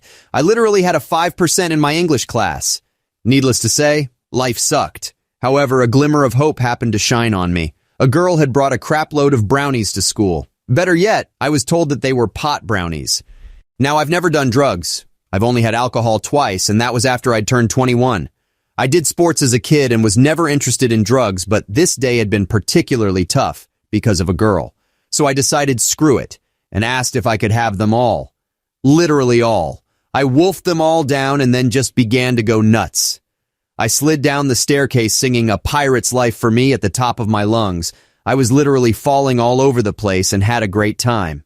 There were two girls that hated me, unrelated to the girl problems I had, and somehow, over me acting like an idiot and giving zero craps, they became friends with me that day and remain so to this very day. Anyways, I'm basically stoned out of my mind and just go on this stupid freaking goofy rampage throughout my high school, which was fairly large, until a friend asks me what the hell was wrong with me. I was usually very stoic, serious, basically one of those angsty teenagers that didn't like smiling. Then I told them about the brownies and all that crap. They later went to the girl that gave me the brownies to ask her why she'd let me have so many. They had no pot. The guy that told me that they did was just messing with me. I had done all of that crap without anything in my system aside from sugar. We never discussed that again. I moved and changed schools soon after. Story 9. My partner and I were staying in the city, visiting from the country. That morning, we checked out of our hotel and got them to hold on to our luggage as we were going to go kayaking for the day. Fast forward to kayaking. It's my boyfriend's first time. We get wet, very cold, and begin to feel really sick. We need a nice, warm shower and to change our clothes. Thinking we could go back to our hotel, pick up our luggage, and they would surely allow us back in, they didn't. They were completely booked and our room was already remade. Upon leaving the hotel, we discover that directly next to it is a pay-by-hour hotel. Oh yes. We walk up the crusty, damp steps towards the reception and request a room for 1 hour. At $160, it was the most expensive shower I have ever paid for. Upon entering the room, we are immediately met with a full wall-sized TV displaying Prawn at full volume. There's lube, condoms, and crusty carpet everywhere. It was terrifying. We had the fastest shower of our lives and ducked out of the room to return our key. The Korean receptionist asks in the most seediest voice I'm sure he can muster, "Can I help you?" Most likely hoping to join in on some fun. We reply that we only came for the shower, returned our key, and rushed down the stairs as quick as possible. Story 10. Went to Toronto to support my friend while he was DJing at a few clubs over the weekend. This was a regular thing at that time. He played up there quite often, and we usually went with large groups of people. This time it turned out to be just 3 guys up there. The one night after he got done playing, we were just hanging out at the club and ended up taking some ecstasy. Also a pretty common occurrence. The E was really strong, so after having some fun, we just decided to go back to the hotel to smoke some weed and listen to music. After smoking, it made us all roll even harder. My friend, the DJ, starts getting kinda overwhelmed by how hard it's hitting him. After a while, we calm him down and convince him to go take a warm bath to relax and just listen to some music. So he goes into the bathroom to take a bath while my other buddy and I are still hanging out in the room just rolling and having fun. He was in the bathroom for a good while, and we were pretty trash still too, so we never really checked on him. He finally starts yelling for us that he needs our help. We go running in to see what's up, and there he is in the tub full of water with a bunch of turds floating in there with him. After we stop cracking up, we get him to drain the tub. We grabbed a sheet off of one of the beds and scooped it all up. Then we ran out to the hall and threw the sheet into a stairwell. We vowed never to speak of this to anyone, and if anyone asked how our trip was, we just tell them that we got really messed up and the DJ lost his crap. Story 11. My mom was pretty naive. Okay, incredibly blind when it came to my sister and I, and if we were sexually active as teens and young adults. I had a serious boyfriend for 2 years and went on a 2-week vacation with him alone after our senior year, and she didn't think we were having intercourse. I moved back from college as a single girl. I got an apartment of my own without a roommate. I was ready to mingle. My mom had a key to my place because I have a disability, so she stops by and helps me with things like putting out the trash or changing my sheets, and sometimes she does it while I'm at work. I met this guy at one point and we hit it off. I didn't tell her about him because it wasn't serious at all. Just flirting at the bar, hanging out, etc. Well, one Friday night he ends up spending the night at my house. The next morning just so happens to be the one time my mom would stop by completely unannounced. We were walking around naked when I heard her key turn in the lock. Thank God I had the chain on the door. So he bolted into the bathroom and I ran to my room to get clothes. She comes in and asks why I'm awake. I tell her some BS. I'm not a morning person. I think she expected to sneak in quietly and get what she was doing done without waking me. I don't want to embarrass her or be embarrassed and tell her there's a guy there, so I just tried to hurry her out. She wanted to grab some of my laundry to do, so I went into my bedroom to grab it, thinking I could get her out faster, when she did what I should have anticipated since I kept my hamper in the bathroom most of the time. She went for the bathroom door. I wish I could say she found a locked door and she knew someone was over and it was awkward. I wish I could say that. Except Boy Genius hadn't locked the door. The bathroom was huge because it had the washer and dryer in it, so he couldn't just reach over to lock it or anything. She opens the door as I'm screaming, "No, no, no, don't go in there!" He's trying to jump into the shower, and as he does, he pulls the shower curtain rod off, so there's this huge crash, and his naked butt gets sprawled out on the floor in front of her. I'm mortified. Absolutely mortified. My mom just turns around, walks out of the bathroom, out of my apartment, and we've just pretended like it never happened ever since. She's never come over unannounced again. Story 12. Every year we go to my grandma's house for Thanksgiving, and everyone usually brings a side dish. Every year before this, my mom and I brought a dessert dish, but we thought we would bring something different this time. Mom said she was going to make a green bean casserole, but we woke up late so there was no time to cook. That's when we came up with the plan of shame. We took a Pyrex bowl to Walmart, bought a pound of Amish macaroni salad, and transferred it to our dish. We got to my grandma's house and everything was fine except for the internal shame, but dinner messed that up. Someone asked my mom how she made it.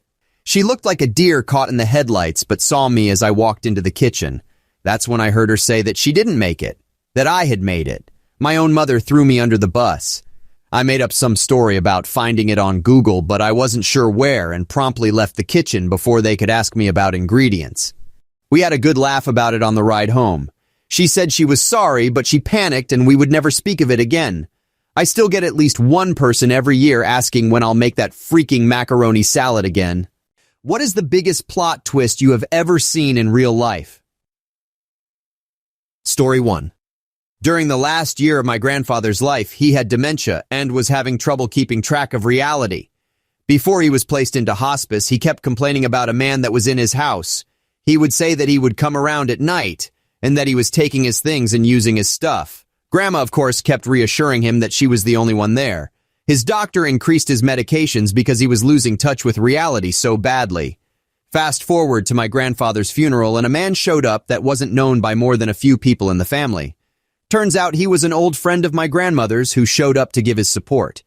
In a small town like that, it wasn't exactly an unusual thing to have random people show up to the funeral home who knew the person at some point. Well, about a year later, my grandmother let slip that she is seeing someone, the guy from the funeral. At this point, nothing too odd. They got to talking at church and we thought it was sweet. Then a bit later, sweet innocent old grandma mentions that it's their 3rd anniversary.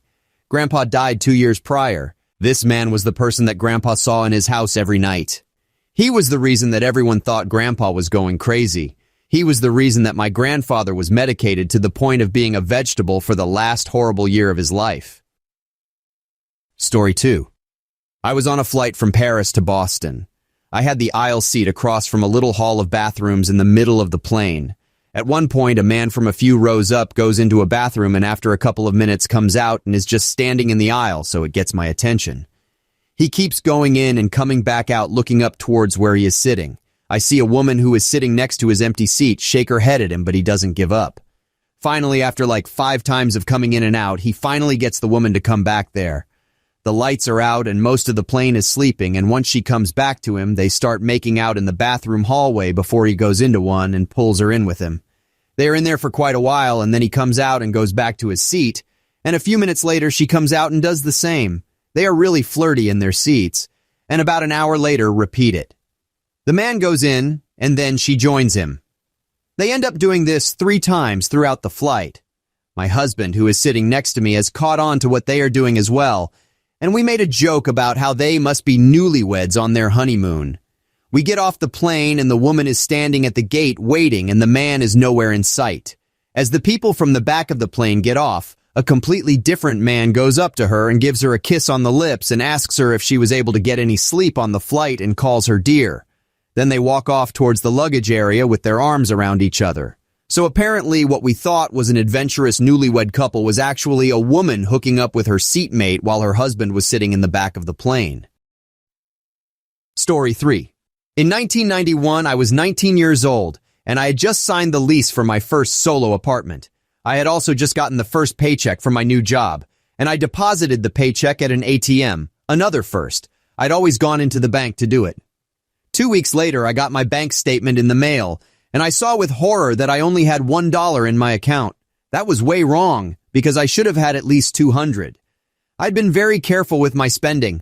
I was freaked out because I came within $1 of bouncing my first rent check. I was literally reaching for the phone to call the bank when the phone rang. It was the police asking if my ATM card was stolen. I checked my wallet and the card was missing. My job at a theater pub came with cash tips, so I didn't use the card often. And I told them that I was going to call them anyway because I was missing $200 from my account. The police told me, "Well, we've got your card and your $200, so come down to the police station." I couldn't figure out how they had my card and the cash. It didn't make sense to me, so I drove down to the police station. The detective said that someone, let's call him Bob, had pulled into an ATM to use it, and he saw a man acting suspiciously while the man was using it. The man was moving back and forth, as if he was trying to dodge the camera. Then the man left the ATM, got into a car, and drove away at high speeds as if he was fleeing. Bob then went to the ATM and put his card in, and his card popped out. Bob then withdrew $200, and then another ATM card popped out. My card had popped out because the crook had left my card in the ATM before speeding away. Bob realized that he had withdrawn the money from my account and not his, so he brought my card and the cash to the police and reported the attempted theft. The detective gave me the description of the crook. According to Bob, the crook was a man who was 5'7" tall with brown hair and round gold-rimmed glasses. I said out loud, "So, about my height, my color hair, and glasses like mine?" before realizing that Bob was describing me. I had never deposited a check in an ATM before, so I was moving back and forth, following the instructions on the screen. I was also filling out the envelope with my account number and punching the amount in. Then I forgot to take my card out and I just left because I'm a freaking idiot. I drove away at high speeds because I was 19 years old and that's how I drove everywhere. I was worried that the detective might be annoyed, so I didn't tell him that I was the crook. I just thanked him and left with the money that I had stolen from myself. Somewhere in a box in my closet I still have the police report where I'm both the victim and the perp. Story 4. The one guy I worked with was having a baby. He told me about his girlfriend. "Yeah, she's pretty big, but she's amazing. She's the one for me."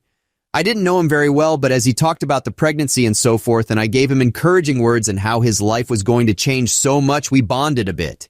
His baby was going to be born right before Christmas. He missed our work Christmas party because his baby was being born. We expected him to be gone for paternity leave, but he shows up a few days later. I feared the worst, that the baby had died. It turned out his girlfriend was lying about being pregnant to spend more time with him. I didn't think much of it at the time, but the fact that he brought up she was fat for no reason must have meant she was so fat you couldn't tell whether she was pregnant or not. She showed him someone else's ultrasounds. They talked about what they would name their baby, how they'd handle taking care of it, all that stuff. I don't know what she thought was going to happen when 9 months passed and no baby. I guess it's good she came clean, though. A more diabolical person would have faked a miscarriage or something. But that was seriously messed up. Shortly after the dude left, so I don't really know how he handled it. Story 5. One of my good friends in high school started hanging out with this guy from the other public high school in our city, and before long they were basically joined at the hip. She had a huge crush on him and was pretty sure he liked her too, but she'd never had a boyfriend before and was too shy to make the first move. One night they were hanging out and he told her he had something huge to confess. He was gay. They remained close friends. Then a few months later at a party, the guy introduced all of us to his younger, by 1 year, brother. The dude and his brother looked similar, had similar personalities and the exact same sense of humor. Fast forward 20 years and my friend is happily married to the brother. Her best friend is her brother-in-law, and he and his husband are godfathers to her kids. Sometimes the painful crush on the gay dude pays off. Edit. For those who feel bad for her husband for being second choice, or think she just substituted him for the guy she really wanted, here is the context you are missing. When she met her now husband, she was already pretty much over his brother. She became friends with her future hubs, and it wasn't until a year or more later that they started dating after slowly developing feelings over time.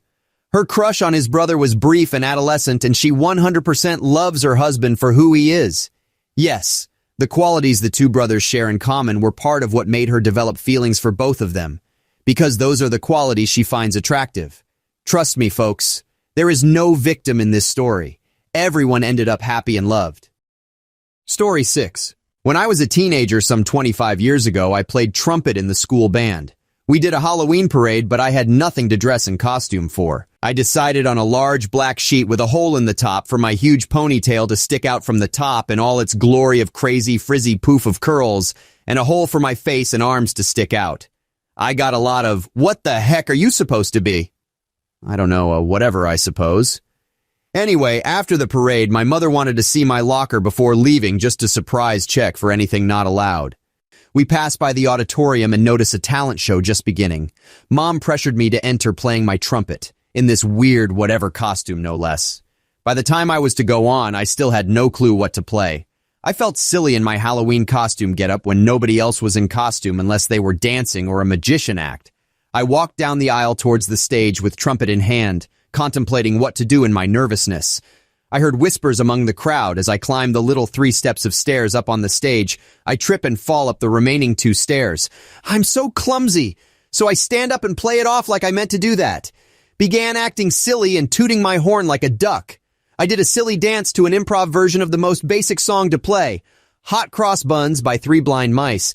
Ripples of kids are giggling in the audience. I see my mother's face contorted in displeasure that I'm not being serious enough to win this. Too bad, Mom, this is my time to shine in all my goofy, glorious weirdness. I wiggle my top knot poof and play a few jazzy bits of songs some older folks should know. Then to finish off, I act like I'm swimming a bit and begin playing Under the Sea from The Little Mermaid I had learned the year before. I end it with pretending to drown as I left back down the stairs without falling. Mom took me out in the hall to have her fit for about 10 minutes while the last contestants finished the show. She then goes off to look through my locker while I put away my trumpet and prepare to leave. I wait for her by the auditorium exit. They begin announcing the winners. I won first place. Suck it, Mom. Story 7. This isn't my proudest moment either, but whatever. I was 19 and I had just started a job at a new sushi restaurant. Well, the manager that was showing me around my first 5 days was young and pretty cute. She seemed flirtatious, but I wasn't trying to push or assume anything because I was a new hire. Well, after that week, she went on a vacation for a month to the Philippines, so I kind of forgot about her. Well, a month later, she returns and she's out drinking. So at 2:30 in the morning, I get a random call from her saying that she has been drinking and is now driving, which I hate, and she wanted to talk to someone. Anyway, after a lot of BS from her end, she ends up at my place because she needed to go to the bathroom, and I wanted her off the road. She ends up deciding she shouldn't drive and she wants to stay the night. So I set up the extra futon for her because she is my manager and I ain't trying to cause no problems. Well, she decides that she sobered up when I turn out the lights and she starts getting talkative and flirtatious. Things escalate and I end up stopping it before we have intercourse. At this point, it's 5 in the morning and I ask her, "You good to drive?" She responds, "Yeah, I should probably get going. My husband is at home waiting for me." What the hell? Story 8. When I started school, I figured out that being raised by your grandparents wasn't normal. And then when I was a little older, I found out that the reason why was because my biological parents gave me to them.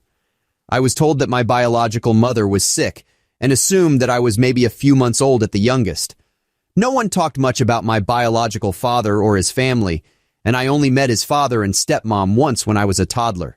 I rarely saw my biological parents while they were together, and only started seeing my biological mother regularly when they divorced, and she moved back to the family home and we became roommates. Years later, I found out that my biological father remarried and started a new family right away. And then around 10 or so, I was helping my mom, aka grandmother, with something, and it involved going through her lockbox of important papers. I found a paper pertaining to the custody case, and it was dated 2 months after I was born. I asked questions, and it turned out that my biological parents gave up after a week, and my biological father wanted to throw me in a dumpster. Lucky for me, my biological mother called her mom, and I was not thrown in the trash. My dad had been at work while all this went down, so that day, he came home and found out there was an extra person there for the indefinite future. After my biological father changed his plan to putting me in foster care, my grandparents filed for custody because the thought of not knowing where I was literally nightmare-inducing. Biological dad popped up a couple times when I was older, and the last time we were in contact, which was through email, he tried to claim that I had been kidnapped, which is stupid for so many reasons. We don't talk anymore because he's the human equivalent of stepping on a Lego, and I already have a dad, who is like, what would happen if Shepard Book and Ron Swanson fused into one being? Story 9. Years ago when I was in college, I drove back to my hometown to spend Valentine's Day with my best friend, as we were both single and lonely.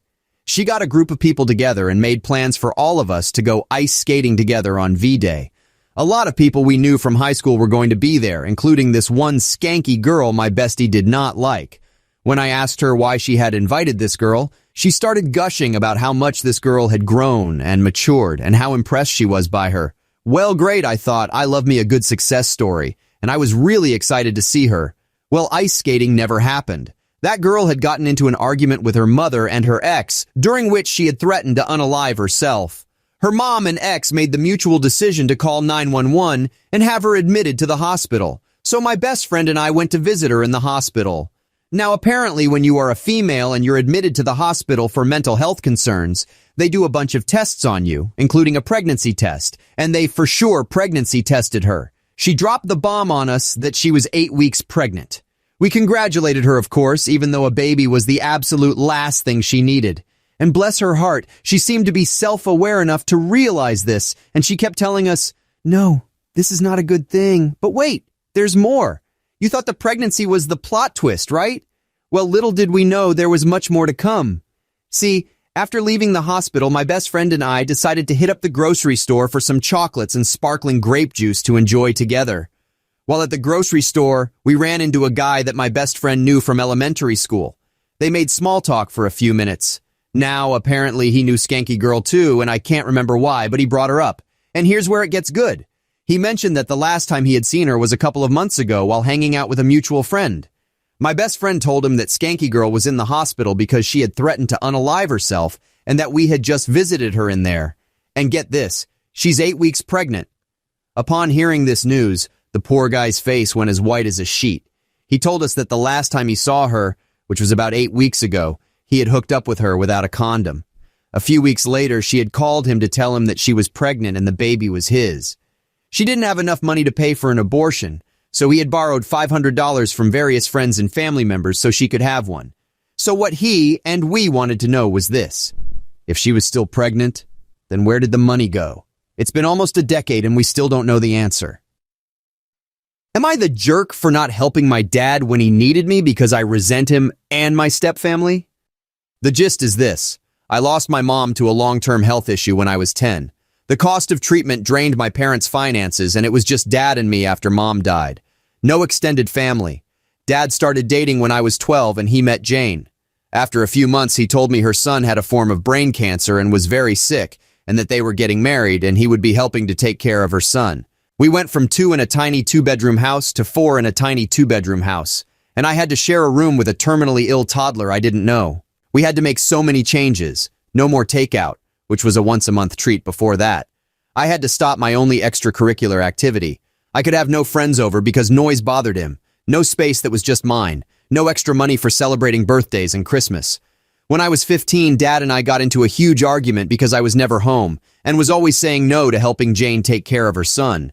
When I told him how much I hated the situation, he looked me in the eye and told me to grow up.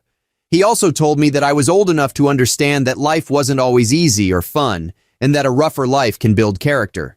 He told me we grew our family, which was a good thing, and one of the consequences of that sometimes is having less, but that it was worth it for the extra love. I told him that was BS. He told me I was not his whole life, and he was not going to stop doing what he wanted to do because of me.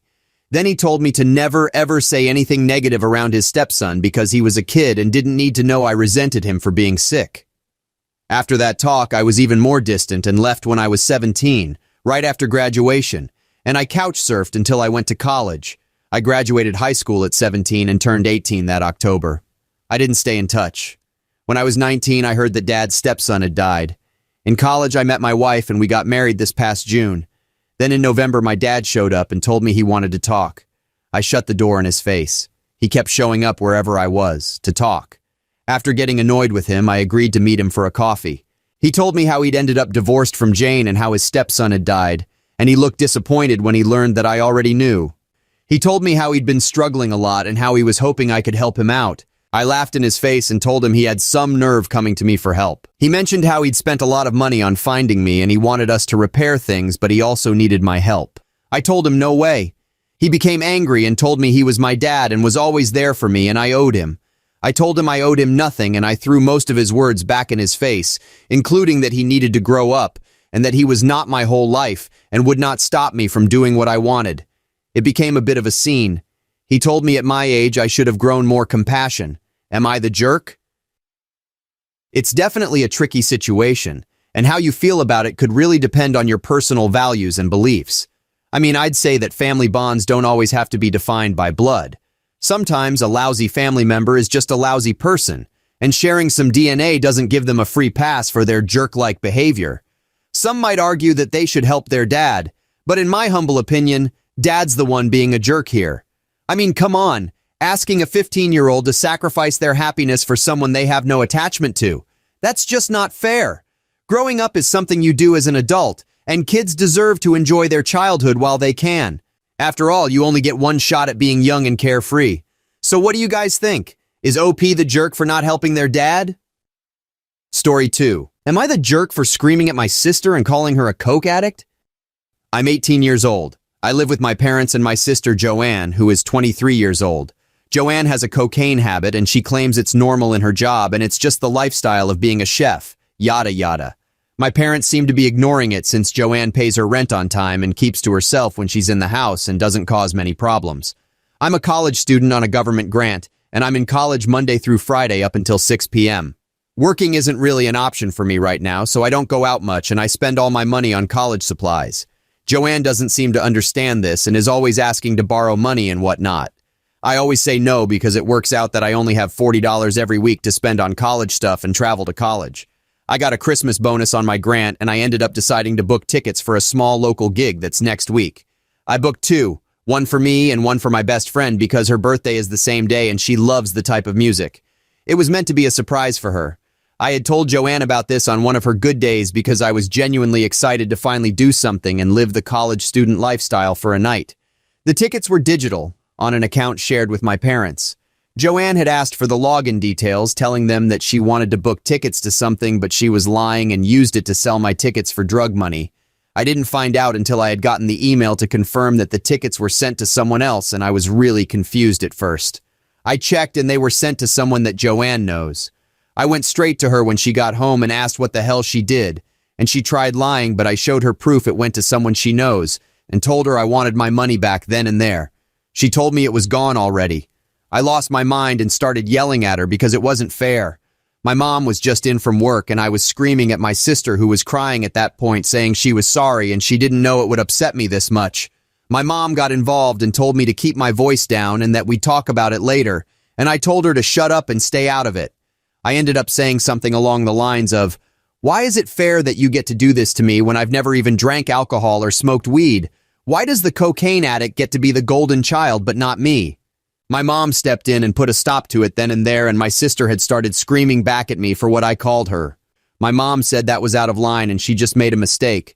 I told my mom her mistake cost me the only night out I'll be able to have all year, so she should hear what I have to say about it. My mom thinks I was in the wrong for what I said, and my sister won't even look at me, even though it's been 3 days and I've tried apologizing. Am I the jerk? Dude, what in the actual hell?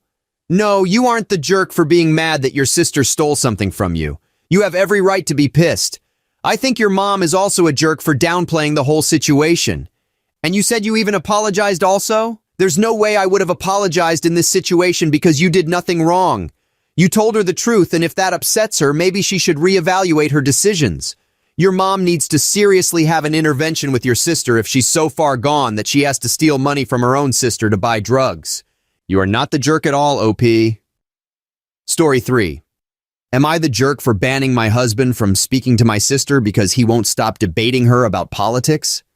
My sister Marie, 29, and her husband Zach, 40, had their first child, a beautiful baby girl, 2 months ago. They have been pretty nervous parents, so when my husband Tom and I were invited to finally meet our niece, I was thrilled. Except I was worried about Tom making a butt out of himself. You see, Tom and Marie have always had a hard time getting along because they do not agree on nearly anything. And Tom has always gotten a kick out of challenging Marie on their differing views because they are both very opinionated. The thing is, to Tom, it is funny to watch Marie react when he says things to provoke her, and Marie always wants to prove his views wrong.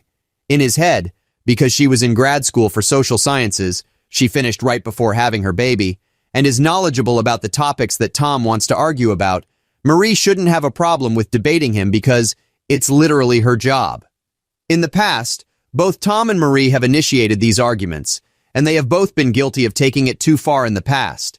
But ever since she got pregnant and had a baby, Marie has calmed down a lot, whereas Tom still tries to bait her into debates about touchy subjects, mainly politics and personal values. This got to a point where Marie blocked him on all social media a few months ago. Before we went to visit, I asked Tom to just be nice to Marie and Zach and not start anything. Tom said that he would try his best. I told him I would be very upset with him if he tried to bait Marie or Zach into an argument. Tom started out the evening pretty strong and kept to himself, until it was revealed that Zach was going to be the one to stay home with their daughter. Tom made a comment like, "Oh, I thought Mom was supposed to do that."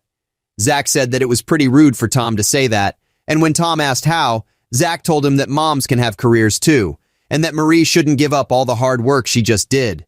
Tom started on a tangent and Marie cut him off and told him to either quit or leave because she's done entertaining his nonsense. Tom laughed it off, but it was still very awkward after this. We didn't stay for long after, and when we got home, I told Tom that I am done with him embarrassing me and that he's not allowed to join me whenever I visit Marie again, if I'm even invited back. I told him that it doesn't make him look smart when he always insists on having these conversations, that it just makes him look like an idiot and makes me look like a fool. Tom said I'm blowing this way out of proportion and that it's not his fault that they got so offended, and if anything, they were the rude ones for kicking him out over his opinion. But Marie didn't do anything to him this time. She didn't snap back at him, she didn't call him names, she just asked him to stop. Am I the jerk? Am I being unreasonable? Oh, trust me, bringing politics into family gatherings is like opening a can of worms you can't close. It's all fun and games until someone gets offended, and then it's a downward spiral. Your husband, in this case, seems to be acting like a pesky fly, always buzzing around Marie just for a reaction. It's not a good look, and he really needs to grow up and learn some social graces. If they can't play nice, why force them to share the sandbox? Keep them apart, and everyone's happier. You're definitely not the jerk here, OP. Sometimes we need to step in and manage our loved ones' interactions to keep the peace. Good luck navigating those family gatherings. Story 4. Am I the jerk for revealing a personal secret about my fiancé because his parents kept calling me a gold digger? My fiancé, male 33, comes from a well-off family, and I, female 29, come from a working-class family. His family is nice, but they can't help just throwing comments at me about how I might be a gold digger. For example, if he buys me something, they'll go, "Oh, Jason bought you that? You know what this looks like, right? And wait, Jason paid for this? Only gold diggers make their partners pay for stuff all the time, just saying." It's so demeaning and my fiancé does nothing to stop it, especially now that he's in a bad place in life after he lost his job. And since he's keeping it secret, I'm the one paying for everything. This has been going on for 4 months. Last week, his parents invited us for dinner and he insisted that we go, so we went. At the dinner table, his mom grabbed my hand, literally while I was eating, and looked at my bracelet and went, "Oh, this bracelet looks really nice. Did Jason pay for it?" I nodded and reminded her that he bought it for me as a birthday gift last year. She was like, wonder how much it costs. Then she leaned back and said, "You know, I remember when my brother was dating this gold digger woman. She'd receive expensive stuff like this," pointing at the bracelet, "for her birthdays too." I was stunned. I cut her off and asked if she meant to say that I was a gold digger. She threw her hands up and went, "I mean, if the shoe fits," while laughing awkwardly. Silence took over. I looked at my fiancé and he shook his head at me. I snapped. I told her it was bold of her to imply I was a gold digger when I'm literally providing for her unemployed son, and have been for 4 months now. They all looked shocked. She glanced at me in shock and his dad asked if it was true and my fiancé just froze but looked so angry. An argument ensued and dinner was cut short and we had to leave after they started berating him. He had a rage fit in the car, just yelling and lashing at me. In my defense, I said that he sat by and let his mom continually imply that I was a gold digger, but he said that they never outright called me a gold digger, so it was all in my head. He said I still had no right to take advantage of his unfortunate circumstance, to get back at his mom and expose him to the family. His parents went on about how disappointed they were, and now, as a result, he got disinvited from Thanksgiving. He blew up at me because of it this morning and kept saying I screwed him over so badly when he was just an innocent bystander. All right, let's get one thing straight. You're not the jerk for standing up for yourself, and your fiancé seriously needs to step up and support you against his family's snarky remarks. But hold on, have you ever really talked to him about how you feel? If not, maybe he's just oblivious to their sarcasm and didn't realize it was bothering you. Communication is key here. Guys can be clueless sometimes. Bringing up the unemployment might have been a bit much since it's a private matter, but standing your ground against the gold digger comments was totally fair. Family or not, you don't have to put up with disrespect. So, not the jerk, OP, but maybe there's room for a more tactful approach in the future. Story 5. Am I the jerk for letting my fiancé get kicked off the flight and not getting off with her? I imagine I'm going to get raked over the coals for this one. So my fiancé, maybe not for much longer, and I were on our way back from a vacation recently. It was a great time and everything went well without an issue. That is, until we started boarding the plane. Now I know better. I only bring a small backpack with essentials in case I don't get my checked bags. I can survive out of this backpack and it will always pass baggage check for size and weight. I've done a lot of traveling, so why fight the system? My fiancé didn't want to listen to my advice and chose to bring basically a regular full-size bag that barely fits the standards of carry-on. But generally speaking, the airline worker doesn't want to deal with the trouble and allows it through. But this time the airline worker was not having it. It was a packed flight. We were boarding last in economy and it was just chaotic. I got through just fine with my little backpack, but I could hear the argument from the boarding tunnel thingy and it was getting heated. I was about to go back and try to smooth it out, but my fiancé rushed past and just boarded the plane. I just assumed that the attendant had given in and let her on. That was not the case. We found our seats and settled in. I was pretty tired and I could tell she was upset, so I just kind of tucked into the window and put my hat down and tried to take a nap. But soon after, the airline worker and a cop showed up and they were not messing around and wanted her off the plane. She tried to plead and cry, but they were not having it. And maybe in a moment of panic or just plain self-preservation, the cop asks if we're together and I blurted out, "No!" shaking my head emphatically. I got dagger eyes from her as she shot up and grabbed her bag and followed the cop out. She was also swearing and screaming the whole way out. When she did eventually get home, she caught the next flight out with the bag checked. I was there to pick her up. She obviously thought I was the a-hole. And to be honest, almost everyone I know thinks I'm an a-hole except my boss and coworkers, who, for context, were very much relying on me to be back on time. I gave my word that I would be back for a really important project that was time-sensitive. They were all very happy that I didn't get thrown off too. So, am I the jerk for this self-preservation? Oh man, this situation is a wild ride.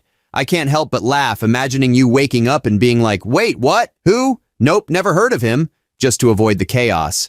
But at the same time, your fiancé is supposed to be your ride or die, so it's a bit of a dilemma, isn't it? While I think your reaction is pretty hilarious, I can see how some people might view it as a jerk move. But seriously, who wouldn't want to dodge dealing with a fiancé throwing public tantrums and attempting to board planes illegally? I don't think you're a jerk, but opinions might vary on this one. It's all about perspective. Thanks for watching till the end, and don't forget to like and subscribe for more of these ridiculous stories. Love you all, and stay safe out there in that crazy world. Much love. Peace.